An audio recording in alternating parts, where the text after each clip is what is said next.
దావీదు సేవ చేశాడని బైబిల్లో ఉంది. దావీదు సేవ చేశాడని అపోస్తలుల కార్యాల్లో ఉంది. ఒకసారి బైబిల్ ఉన్న వాళ్ళు తీయండి.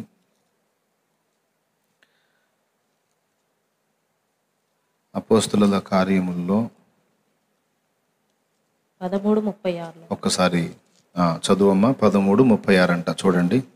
దావీదు దేవుని సంకల్పము చొప్పున తన తరము వారికి సేవ చేసి నిద్రించి తన పితరుల యొద్దకు చేర్చబడి. చాలు మనకి మ్యాటర్ అంతా అవసరం లేదు, ఒక్క లైన్ చాలు. దావీదు దేవుని సంకల్పము చొప్పున తన తరము వారికి సేవ చేసి అన్నాడు. దేవుని సంకల్పం చొప్పున దావీదు చేసిన సేవ ఏమిటి అంటే, దేవుడు ఆయనకి ఇచ్చిన కృప మేరకు దావీదు కొన్ని విషయాల్లో తన తరము వారికి సేవ చేశాడు. ఒకటి, ఒక రాజుగా తన ప్రజల్ని సంరక్షించాడు, శత్రువుల బారిన పడకుండా కాపాడాడు. మొదటిది. రెండవది, జీవము గల దేవుని ప్రజలు విడిచిపెట్టి అన్య మార్గాల తట్టు తిరిగిపోకుండా వాళ్ళని భద్రపరిచాడు, వాళ్ళని కట్టడి చేశాడు. సౌల్ టైంలో సౌలైన కర్ణపిశాచి దగ్గరికి వెళ్ళటం, వేరే మార్గాలకు వెళ్ళటం మనకు అర్థం కనపడిద్ది. కానీ దావీదు టైంలో ఒక్క చోట అంటే ఒక్క చోట కూడా అలాగా కనపడదు. ప్రజల్ని కూడా తొలగిపోనీలేదు దావీదు. అందరినీ కూడా దేవుని కొరకు భద్రం చేశాడు. రెండు, దావీదు తన తరములో చేసిన సేవ ఏమిటి? యెహోవా యుద్ధాలు చేశాడు దావీదు. తన ప్రజలని సుపరిపాలనలో, చక్కని పరిపాలనలో నడిపించాడు. గొర్రెలను కాసే అలవాటు ఉన్న దావీదు గొర్రెలకు ఎలాగైతే శ్రేష్టంగా అన్ని విషయాల్లో భద్రతనిచ్చాడో అలా తన ప్రజలకు కూడా అలాగా మేలు చేశాడు. ఇట్లా దావీదు చేసినటువంటి శత్రువుల బారి నుండి ప్రజల్ని కాపాడాడు, దేవుని యుద్ధాలు చేశాడు. రెండవది, ప్రజల్ని జనరంజకంగా పాలించాడు. మూడవది, సత్య దేవుని వైపు నుండి ప్రజలు అన్య మార్గాల వైపు తిరిగిపోకుండా దావీదున్నంత వరకు భద్రపరిచాడు. మళ్ళీ ఆయన కొడుకు సొలొమోను టైంలో సొలొమోను దారి తప్పాడు. సీదోనియుల దేవత వైపు, అష్టారోతు వైపు సొలొమోను తన భార్యలను బట్టి తిప్పబడతాడు. దావీదు ఎప్పుడూ అలా చేయలేదు. ఇట్లా దావీదు చేసిన సేవల్ని మనం చెప్పుకుంటే చాలా వస్తాయి. దేవుని మందిర సేవా పరిచర్యకు కొంతమందిని ఏర్పరిచాడు. నిత్యము స్తుతి ఆరాధన చేయటానికి, మరి దేవుని భక్తి ప్రజల్లో ప్రజ్వలించడానికి మంచి చర్యలు తీసుకున్నాడు. వీటితో పాటు అనేక కీర్తనలు కట్టి దేవుని మీద ప్రజలకు అందించాడు. ఇవన్నిటిని కూడా మీరు చూసుకొని దేవుణ్ణి ఇలాగ సేవించండి, ఇలాగ ఆరాధించండి, ఇలా సమీపంగా అండి అని ఆ మహానుభావుడు కొన్ని కీర్తనలు కట్టి ప్రజలకు అందించాడు. ఓకే, తర్వాత ఇంకా ఆయన చేసిన సేవ మీరేం విడగొట్టి రాసుకోండి. నేను అన్ని జ్ఞాపకం చేసుకుంటూ మీకు అందిస్తున్నా, విడగొట్టి రాసుకోండి మీరు నీట్గా ఏమేం చేశాడు అనేది. అదొక అంశం అవుతుంది, వర్ణించి చెప్పొచ్చు. తర్వాత దేవుని సన్నిధిలో దేవుడు అనుగ్రహించిన ప్రత్యక్షతలు పొందుకొని భవిష్యత్తులో క్రీస్తును గూర్చి సంభవింపబోతున్న సంగతులను ముందుగానే ప్రవచించి ఆ ప్రవచనాలను కూడా కీర్తనల్లో పొందుపరిచి అందించాడు తన తరము వారికి. ఓకే, ప్రవచన సేవ. వీటితో పాటు దావీదు చేసిన ఒక ప్రత్యేకమైన సేవ ప్రార్థన సేవ. దీన్నే ఇందాక 116వ కీర్తనలో నేను ప్రస్తావించాను. ప్రార్థన అంటే మనం మన కోసం అడిగేది అని కొంతమంది భక్తులు వర్ణించారు. తప్పులేదు, వారి అభిప్రాయం వారిది. ప్రార్థన అంటే మనం ఇతరుల కోసం అడిగేది అని కూడా కొంతమంది అభివర్ణించారు. అది తప్పు కాదు. ఎందుకంటే విజ్ఞాపన అన్నా, యాచన అన్నా, కృతజ్ఞతలన్నా, ప్రార్థన అని అన్నా ఇదంతా ప్రార్థనలో భాగమే. కాబట్టి అలా అనుకున్నా తప్పేం కాదు. కానీ నిష్కర్షగా దాని గురించి పోస్ట్ మార్టం చేసి విడగొట్టి మాట్లాడుకోవాలంటే విజ్ఞాపన వేరు, యాచన వేరు, ప్రార్థన వేరు, కృతజ్ఞతలు వేరు. విజ్ఞాపన అంటే ఇతరుల కోసం మనం చేసేది. ప్రార్థన అంటే భూమి మీద దేవుని సంకల్పము నెరవేరునట్లు మనము దేవునికి చేయున్నది ప్రార్థన అంటే. యాచన అంటే మనకు మనంగా మన విషయాల్లో దేవుణ్ణి రిక్వెస్ట్ చేసే విషయం. ఇంగ్లీష్ బైబిల్లో వేరే అర్థం ఉంటుంది, మధ్యవర్తిత్వం చేయటం అనే అర్థం ఉంటుంది. కానీ ఇంగ్లీష్ బైబిల్ సౌకర్యం కన్నా కూడా తెలుగు బైబిల్ సౌకర్యం చాలా గొప్పది. ఎందుకంటే మన తెలుగు బైబిలు ఆదిమ హెబ్రీ గ్రీకు భాషల్లోంచి డైరెక్ట్గా తర్జుమా చేయబడింది. దేవునికి స్తోత్రం కలుగును గాక. ఆదిమ హెబ్రీ గ్రీకు భాషల్లోంచి అనువదించబడింది. కాబట్టి ఇంగ్లీష్ దానిలో కొన్ని విషయాలకి అందని సంగతులు మన తెలుగు బైబిల్లో చాలా అద్భుతంగా ఉన్నాయి. కొన్నిటికేమో తప్పదు, మనం వాటిని ఆశ్రయించాల్సిందే క్లారిటీ కోసం ఇంగ్లీష్ని. కొన్నిసార్లు వాళ్ళు మనల్ని ఆశ్రయించాల్సిందే క్లారిటీ కోసం తెలుగు బైబిల్ని.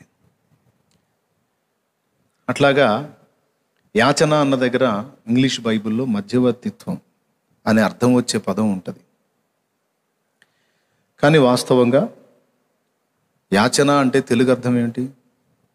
యాచకుడు, యాచించుట అంటే అడుగుట, అడిగేవాడు, భిక్షగాడు అని.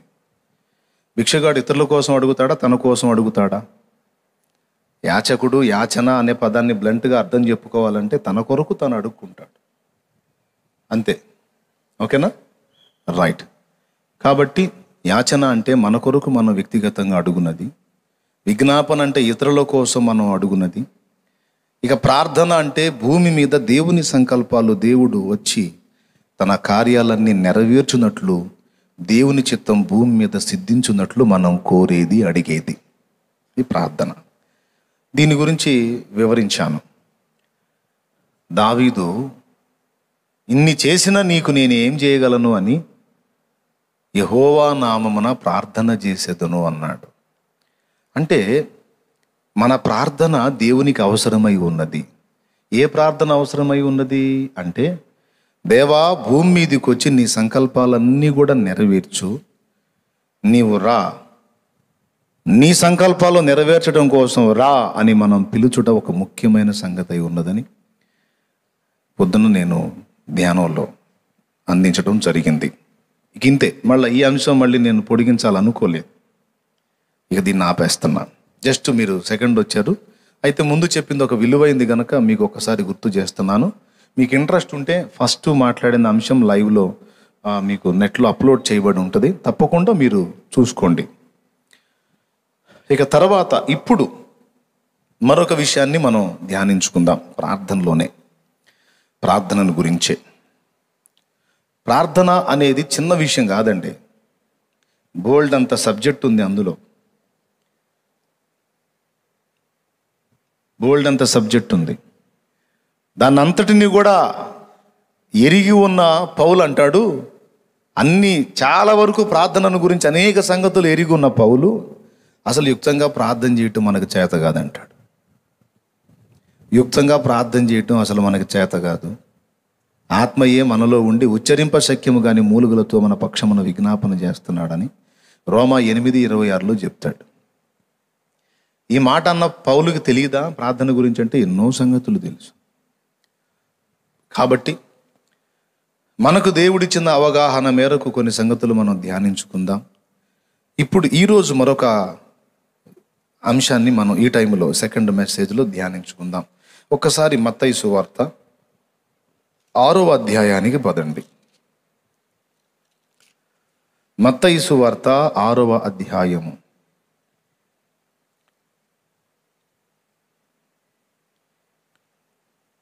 7వ వచనం నుంచి చూద్దాం, చూడండి.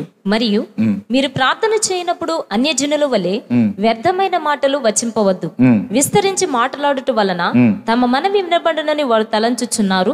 మీరు వారి వలె ఉండకుడి. మీరు మీ తండ్రిని అడుగక మునిపే మీకు అక్కరగానున్నవేవో ఆయనకి తెలియను. కాబట్టి మీరు ఇలాగూ ప్రార్థన చేయుడి. పరలోకమందున్న మా తండ్రి, నీ నామము పరిశుద్ధపరచబడును గాక. నీ రాజ్యము వచ్చుగాక. నీ చిత్తము పరలోకమందు నెరవేర్చున్నట్లు భూమి యందును నెరవేరును గాక. మా అనుదిన ఆహారం నేడు మాకు దయచేయము. మా రుణస్తులను మేము క్షమించి ఉన్న ప్రకారము మా రుణములు క్షమించుము. మమ్మను శోధనలోనికి తేక దుష్టు నుండి మమ్మను తప్పించుము. మనుషుల అపరాధములను. అక్కడ సంఖ్య ఉంటుంది, పుట్టినోట్లో ఏముందో కూడా చెప్పి పూర్తి చేయి. రాజ్యము, బలము, మహిమయు నీవయ్యున్నవి. దేవునికి స్తోత్రం కలుగును గాక. హల్లెలూయా. ప్రియులారా, చిన్న మాట ప్రార్థన చేసుకుందాం. ప్రేమ కలిగిన మా మహాపరిశుద్ధ తండ్రి, ఘనుడవగు దేవా, నీకు స్తోత్రములు. ఈ రెండవ కూటమిలో, రెండవ రోజు, రెండవ కూటమిలో మమ్మల్ని అందరినీ నీ కృపతో సమకూర్చినందుకై వందనాలు. ఎన్నో సంగతులు నీవు మాకు నేర్పుతున్నావు, నేర్చుకుంటున్నావు. కొన్ని దిద్దుబాటు చేసుకుంటున్నాం. కొన్ని క్రొత్త విషయాలు సేకరించి మా అంబుల పొదిలో దాచుకుంటున్నాం. దేవా, ఇంకా మాకు అనేక సంగతులు నేర్పించండి. మా మనోనేత్రాలు వెలిగించండి. నీ దాసుని పూర్తిగా మరుగు చేయండి. మీరే మాకు కనబడండి. మీ స్వరము వినబడజేయండి. ఉపదేశాన్ని అడ్డగింప చూసే దురాత్మ అంధకార శక్తుల ప్రభావమును నజరేయుడు యేసు నామములో బంధిస్తున్నా. సైతానీయ శోధనలు యేసు నామములో బంధిస్తున్నా. నీ పరిశుద్ధాత్మ నడిపింపును మనసారా ఆకాంక్షిస్తున్నాం. దేవా, సహాయం వచ్చి స్తుతి, మహిమ, ఘనత, ప్రభావం నీకే చెల్లిస్తూ యేసుక్రీస్తు గొప్ప నామములో ప్రార్థించి వేడుచున్నాం తండ్రి. ఆమేన్. ప్రియులారా, ప్రభు చిత్తమైతే ఈ అంశం ధ్యానం అయిపోయిన తర్వాత చక్కగా మనందరం లేచి ఆరాధించుకుందాం. మరి నేను మర్చిపోయానని మీరు అనుకుంటారని గుర్తు చేస్తున్నా. అన్న నిలబెట్టి ఆరాధన చేయించలేదని మీకు డౌట్ వచ్చింది కదా. లైవ్లో ఉన్న వాళ్ళు కూడా వచ్చింది. అందుకని మరి దేవుని నడిపింపు ప్రకారం ఈ అంశాన్ని ధ్యానించుకున్నాక మనం ప్రశాంతంగా ఆరాధన చేసుకుందాం. ప్రభువుకు స్తోత్రం చెబుదాం గట్టిగా. రైట్. ప్రార్థన యోహాను తన శిష్యులకు ప్రార్థన చేయటం నేర్పినట్లు ప్రభువా, నీవు కూడా మాకు ప్రార్థన చేయుట నేర్పవా అని ఒకసారి శిష్యులు ప్రభువుని అడిగారు. అది యేసు ప్రభు చాలా సింపుల్గా వాళ్ళకి చెప్పేశాడు. ప్రార్థన చేయటం ఎలాగా, ప్రార్థన చేసే వ్యక్తి కలిగి ఉండాల్సినటువంటి సంగతులు ఏమిటి అనే విషయాన్ని చాలా తేలికగా ప్రభు అందించాడు. యేసు ప్రభు ఎప్పుడు కూడా విషయాన్ని అవకాశం ఉన్నంత వరకు తేలిగ్గా అందించడానికి ప్రయత్నం చేశాడు. ఆయన భూమి మీద మనుషులతో మామూలుగా మానవ శరీరంతో మాట్లాడినప్పుడు వాళ్ళకి అర్థం కాకుండా ఏదో లోతుగా అందించడానికి ప్రయత్నించాలా, చాలా సింపుల్గా తన శిష్య బృందానికి అందించడానికి ప్రయత్నం చేశాడు. అందరూ ఒకసారి గట్టిగా స్తోత్రం చెప్పండి. అందరు లైన్లో ఉన్నారు కదా, లైవ్లో కూడా ఉన్నారు కదా. జాగ్రత్తగా వినండి. ఫస్ట్ ఏం చెప్పాడంటే, అన్యజనులు ప్రార్థించే పద్ధతిని గురించి ఆయన మాట్లాడాడు. ఏమని మాట్లాడాడంటే, మీరు ప్రార్థన చేయునప్పుడు అన్యజనుల వలె వ్యర్థమైన మాటలు వచింపవద్దు అన్నాడు. అంటే అనవసరపు మాటలు మాట్లాడొద్దు అన్నాడు. కొద్దిగా ఆ స్టాండ్ ఇటు పెడతా ఉన్నా, కొంచెం కొంచెం ఏమనుకోవద్దు.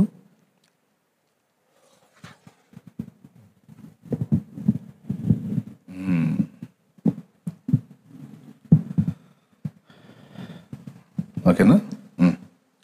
మంచి తమ్ముడు, వందనాలు. అమ్మయ్య, ఇప్పుడు రెండో చేయి కూడా ఖాళీ వచ్చింది, అంటే బైబిల్ తిప్పుకోవటానికి వీలుగా.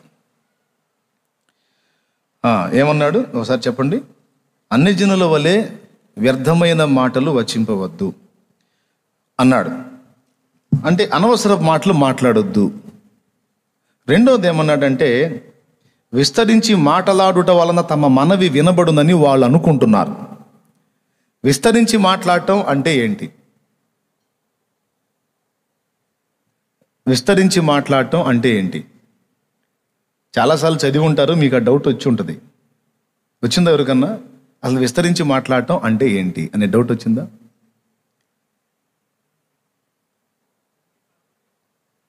అన్ని సంగతులు చెప్పటం అంటే ఎట్లా? ఉదాహరణకి దావీదు చెప్తాడు,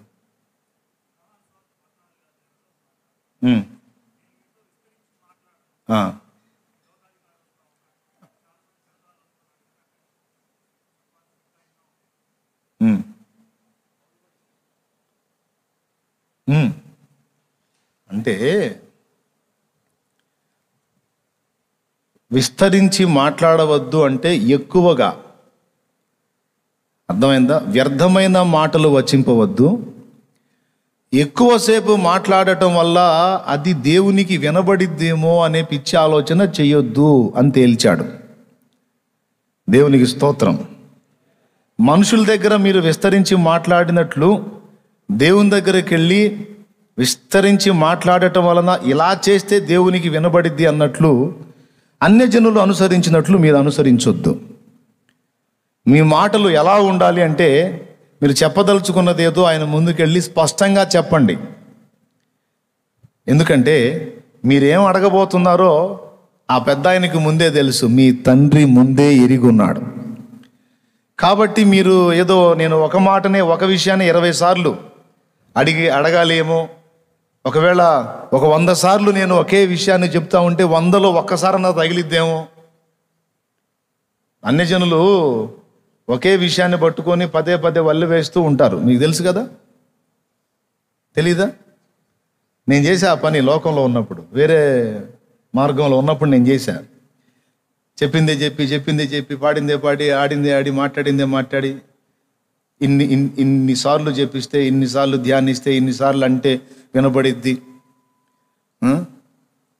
ద్వాదశాక్షరి 12,800 సార్లు చెప్పిస్తే, ఇది ఇన్ని లక్షల సార్లు చెప్పిస్తే, ఇది 1,000,000 సార్లు చెప్పిస్తే, ఈ గొడవ వద్దురా బాబు మీకు అని చెప్పాడు. ఇదేం అవసరం లేదు. మీరు తండ్రి దగ్గరికి వెళ్తున్నారు. కొడుకు తండ్రి దగ్గరికి వెళ్ళినప్పుడు ఎలా వ్యవహరిస్తాడు? అక్కడికి పోయి నానా నానా నానా నానా నానా అనడగా అంటాడా? తండ్రి తండ్రి తండ్రి తండ్రి అని విస్తరించి మాట్లాడతాడా? ఒకవేళ అలా 100 సార్లు మాట్లాడితే వెంటనే ఆయన హాస్పిటల్కి ఫోన్ చేస్తాడు. ఏ హాస్పిటల్కి? మానసిక వైద్యశాలకి. ఎందుకంటే అబ్బాయికి ఏదో మైండ్ పోయినట్టుంది, నానా నానా నానా నానా అని అదే పనిలో ఉన్నాడు.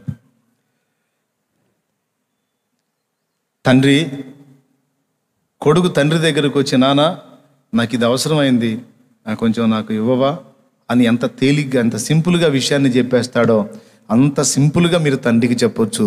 మీ భూ సంబంధమైన తండ్రికైనా మీ అవసరత తెలియదేమో కానీ మీ పర సంబంధమైన తండ్రికి, పరలోక తండ్రికి అన్నీ తెలుసు ముందే.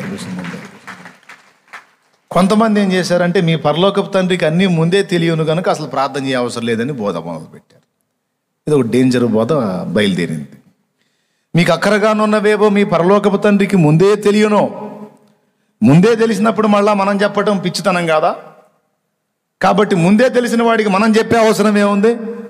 కాబట్టి ప్రార్థన అంత ప్రాముఖ్యమైంది కాదు అని తేల్చి అవతలబడేసి ప్రార్థనా జీవితంలో చాలామంది చల్లారిపోయేటట్టు బోధించారు కొన్ని సంఘాలు. అది తప్పు. అసలు ప్రార్థన చేయొద్దు అని చెప్పడానికి యేసు ప్రభు ఆ మాట వాడలా. విస్తరించి అన్యజనుల్లాగా ఒకే విషయాన్ని పదే పదే పదే పదే మాట్లాడితే దేవుడికి వినబడిద్దేమో అని నసపెట్టినట్టు మాట్లాడకండి. మీకు అక్కరగానున్నవేవో తండ్రికి ముందే తెలియను కనుక సింపుల్గా ఆయన ముందుకెళ్ళినప్పుడు మాట్లాడండి, ఇలా మాట్లాడండి అని యేసు ప్రభు ఒక పద్ధతిని నేర్పించాడు. విస్తరించి మాట్లాడవద్దు అనే దానికి మనోళ్ళు చెప్పింది కరెక్టే. నేను చూపించాలనుకున్న రెఫరెన్స్ అదే. యోహాను సువార్త 14లో ఈ లోకాధికారి వచ్చుచున్నాడు, ఇక నేను విస్తరించి మాటలాడను అన్నాడు. విస్తరించి మాట్లాడను అంటే ఇంకా వాడు వచ్చేస్తున్నాడు కనుక ఎక్కువ మాట్లాడడానికి నాకు అవకాశం లేదు, ఇక ఎక్కువ మాట్లాడను అని. విస్తరించి మాట్లాడుట అంటే ఎక్కువగా మాట్లాడుట.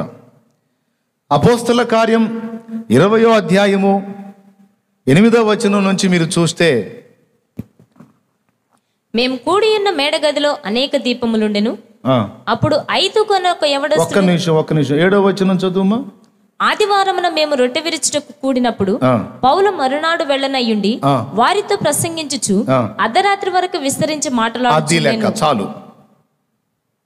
మరునాడు వెళ్ళనై ఉన్నాడు గనుక అర్ధరాత్రి వరకు విస్తరించి, అంటే విస్తారముగా, ఎక్కువగా, చాలా అని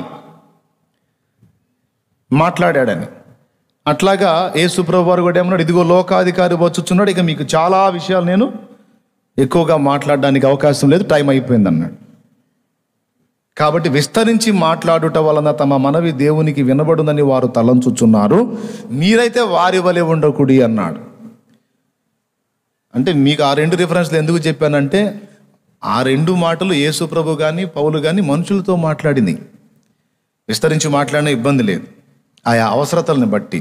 కానీ దేవుని దగ్గరికి పోయినప్పుడు ఎక్కువగా మాట్లాడటం వల్ల, చాలాసేపు చాలాసార్లు మనం చెప్పటం వల్ల దేవునికి వినబడిద్దేమో, ఏది 2 ముక్కలు చెబితే దేవుడికి అది అందదేమో అని పొరపాటున కూడా అనుకోవద్దు. ఆయనకి చెవుడు లేదు, నంబర్ 1. ఆయనకి చెవుడు లేదు. రెండవది, నువ్వు ఏ సమస్య కోసం వచ్చి మోకరించావో ఆల్రెడీ ఆయనకి తెలుసు. కాబట్టి నువ్వు సింపుల్గా విషయం అందిస్తే దేవుడు దాన్ని స్వీకరించి నీకు సమాధానం ఇస్తాడు. అడగాల్సిందే, కానీ అన్యుల్లాగా అడగొద్దు అనేది ఒకటి నేర్పాడు. ఇంతవరకు అర్థమైందా మీకు? స్తోత్రం చెప్పండి ఒకసారి. హల్లెలూయా. ఇక అంతటితో దాన్ని పక్కన పెట్టడం, ఆ పాయింట్ని. ఎలా ప్రార్థన చేయమన్నాడు, ప్రార్థనలో ఏవి ప్రస్తావించమన్నాడు. ఇప్పుడు కొన్ని సంఘాలు ఈ ప్రార్థనని పక్కన పెట్టారు, దీన్ని అంత ప్రాముఖ్యమైన ప్రార్థనగా ఎంచలేదు. వాళ్ళు చెప్పిన సమాధానం ఏంటంటే, యేసు ప్రభు వారు తన శిష్యులకు ఆత్మీయ బాల్య దశలో ఉన్నప్పుడు నేర్పిన ప్రార్థన అది అని, దాన్ని అంతగా మనం పట్టించుకోవాల్సిన అవసరం లేదు, అది అంత పిల్లతనపు ప్రార్థన అన్నట్టు కొన్ని సంఘాల వారు తేల్చేశారు. అయితే నేను సంఘాల వారిని ఏం అనట్లేదు, వారిని నేనేం ఎగతాళి చేయటం లేదు. వారి అవగాహన అది, నా అవగాహన నేను చెప్తా. అందరూ కలిసి ఒకసారి స్తోత్రం చెప్తే. రైట్, బాగా వినండి. ఈ పరలోక ప్రార్థన అని పిలువబడుతున్న ఈ ప్రార్థనలో ముఖ్యమైన 7 సంగతులు మనకు పాఠాలుగా ఉన్నాయి. యేసు ప్రభు నోట నుండి వచ్చిన ఏ మాటైనా, ఏ పదమైనా తేలికగా తీసుకోవడానికి వీల్లేదు. ఒకవేళ శిష్యులు ఆత్మీయ పిల్లతనంలో ఉంటే ఉండొచ్చు గాక, యేసయ్య పిల్లతనపు మాటలు మాట్లాడేవాడు కాడు అని మనం గుర్తుంచుకోవాలి. యేసయ్య పిల్లతనపు మాటలు మాట్లాడతాడా? వాళ్ళు పిల్లలు కావచ్చు, కానీ యేసయ్య మాట్లాడిన మాటలు అలాగా నేను ఊహించలేను. యేసుప్రభు వారు కూడా పిల్లతనపు మాటలు మాట్లాడతాడంటే నేను ఊహించలేను. ఆయన శ్రేష్ఠుడు. ఆయన నోట నుండి జాలువారే ఏ అక్షరమైనా, ఏ పదమైనా దాని వెనక ఎంతో నిగూఢత, మనకు బోల్డ్ అన్ని పాఠాలు ఉంటాయి. ఆయన ప్రతి కదలికను కూడా జాగ్రత్తగా చదువుకోవాలి మనం బైబిల్లో.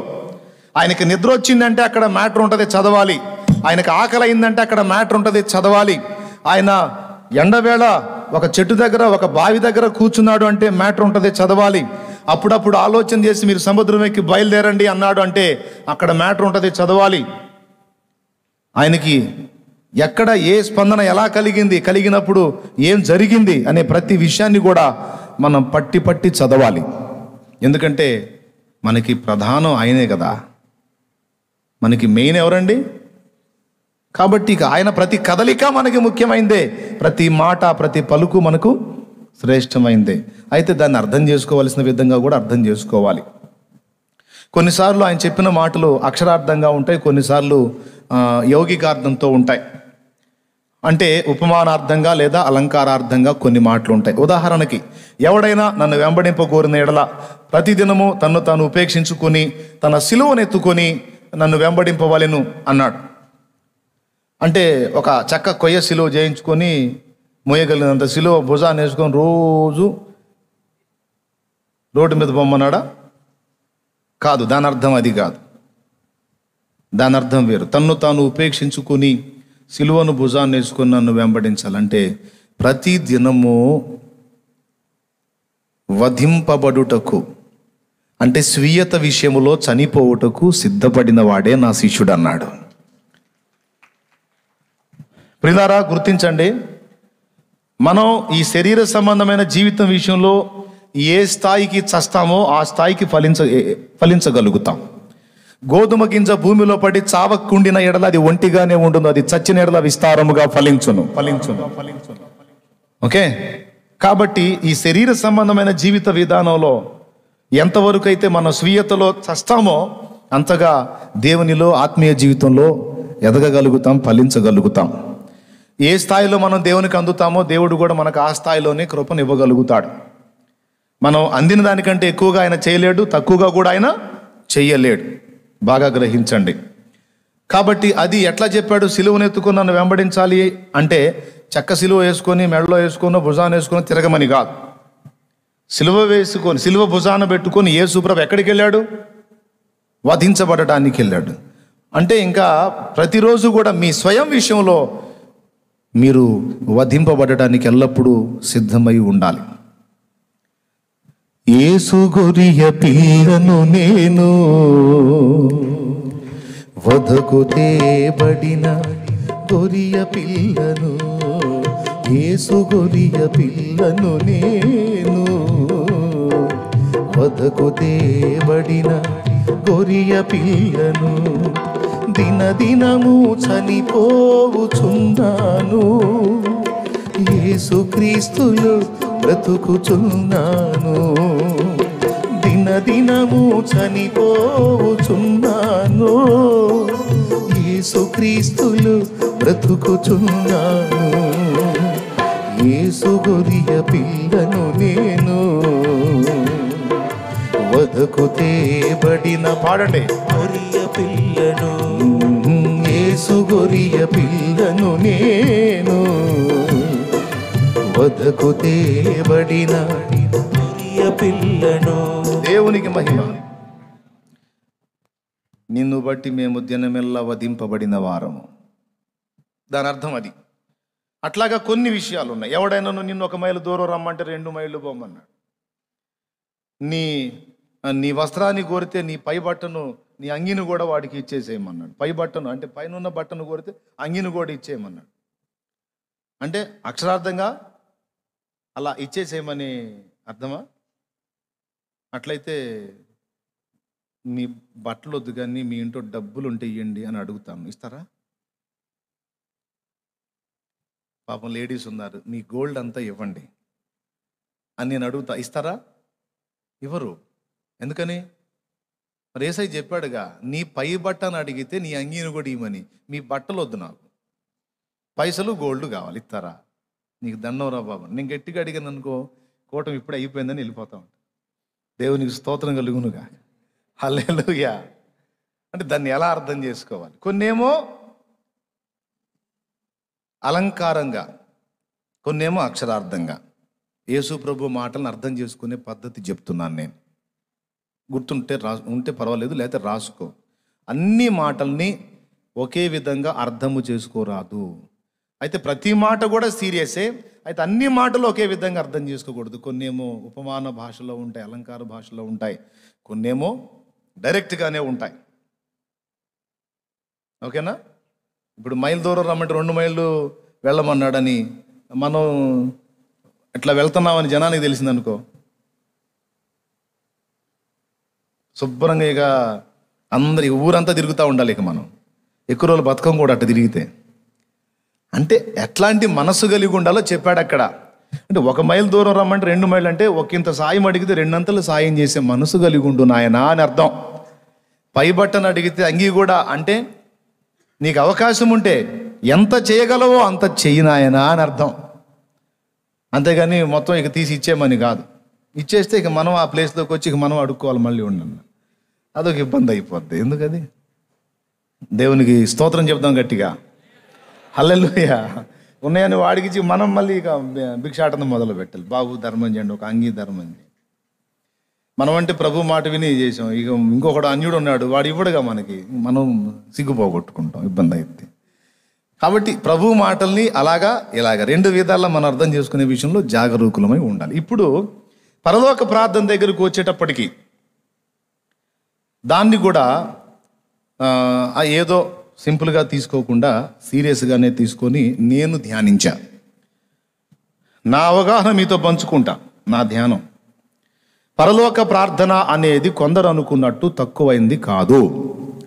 నదులెల్లా కలిసి సముద్రములో పడినట్టు, ఎక్కడెక్కడి నదులన్నీ సముద్రానికి చేరినట్లు, భూమి మీదున్న సకల భక్తులు చేసేటువంటి సకల ప్రార్థనలు వెళ్ళి పరలోక ప్రార్థనలోనే మెన్షన్ అవుతాయి, కలుస్తాయి, మిక్స్ అవుతాయి అని నేను చెప్తున్నా. భక్తులు చేసే సకల ప్రార్థనలు అవి భౌతికమైనవి, ఆత్మీయమైనవి అన్నీ కలిపి పరలోక ప్రార్థనలో మిక్స్ అవుతాయి. యేసు ప్రభు చెప్పాడు అంటే 7 పాయింట్స్లో మనం ఏవేవి కోసం అడగాలో మొత్తం చాలా సింపుల్గా అందించాడు. అది ఆయన జ్ఞానం, అది ఆయన గొప్పతనం. ఆయన్ని తక్కువ అంచనా వేసుకోకూడదు. అందుకే ఆయన మాటలు చాలా జాగ్రత్తగా తీసుకోవాలి. ఇక ఎంత మహాభక్తుడు కూడా చేసే ఎన్ని విధముల ప్రార్థనలైనా ఇందులో కనపడతాయి మనకి. ఏంటో చూద్దాం. మొట్టమొదటిది, దేవుణ్ణి సమీపించేటప్పుడు మీరు ఎలా ఊహించుకుంటారు ఆయనని అంటే సింపుల్గా చెప్పాడు, ఆయన మీ నాన్న అన్నాడు. పరలోకమందున్న ఓ తండ్రి అనమల్లా, ఏమనమన్నాడు? మా తండ్రి అనమన్నాడు. తండ్రి గ్రాంధిక భాషలో తండ్రి అని వాడతారు. వాడుక భాషలో అయితే మనం ఇక్కడ పిలిచేది నాన్న. ఇప్పుడు కాస్త ఇంగ్లీష్ ఎక్కువైంది కదా. ఇప్పుడు పిల్లలకి ఇంగ్లీష్, మా నాన్న అయితే నేను నాన్న అని అంటాను. మా నాన్న వాళ్ళ నాన్నని అయ్యా అన్నాడు. మా నాన్న వాళ్ళ నాన్న అల్లా అయ్యా. ఇప్పుడు నా పిల్లలకు కూడా నాన్ననే నేర్పాను నేను. కొంతమంది పిల్లలు డాడీ డాడీ అంటున్నారు. పర్వాలేదు, డాడియో డూడియో ఏదో ఒకటి. ఓకే, అంటే పరలోకమందున్న మా తండ్రి అంటే అక్కడ ఏం పెట్టి చదువుకోవాలంటే తండ్రి అన్న దగ్గర నాన్న అని రాసుకోవాలి. మీ నాన్న ఏం పిలుస్తావు? నువ్వు ఎట పిలుస్తా? అయ్యోయ్ అంటావా? నానోయ్ అంటావా? పప్పా అంటావా? ఫాదర్ అంటావా? డాడీ అంటావా? ఏమంటావు? బాబా అంటావా? నువ్వు ఏదైతే అలవాటుగా బాగా మీ నాన్నని చనువుగా పిలుచుకుంటావో ఆ మాట అక్కడ రాసుకో. పరలోకమందున్న మా తండ్రి అన్న దగ్గర మా నాన్న నేను రాసుకోవాలి. మా నాన్న, పరలోకమందున్న మా నాన్న అని పిలువురా, అట్లా పిలువు నాన్న అని నేర్పాడు యేసయ్య. పరలోకమందున్న మా తండ్రి అంటే మళ్ళా గ్రాంధికంలోకి పోయి తండ్రి అంటే కొంచెం ఎడం కనపడుతుండొచ్చు. అట్లా ఎడము చేసుకోవద్దు. ఆయన మీ నాన్న, చాలా దగ్గరకి వెళ్ళిపో నాన్న అన్నాడు.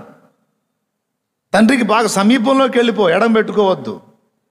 మీ నాన్న దగ్గర నీకెంత చనువు చొరవ ఉందో పరలోకమందున్న మీ తండ్రి దగ్గర కూడా మీకు అంతే చనువు చొరవ ఉంది.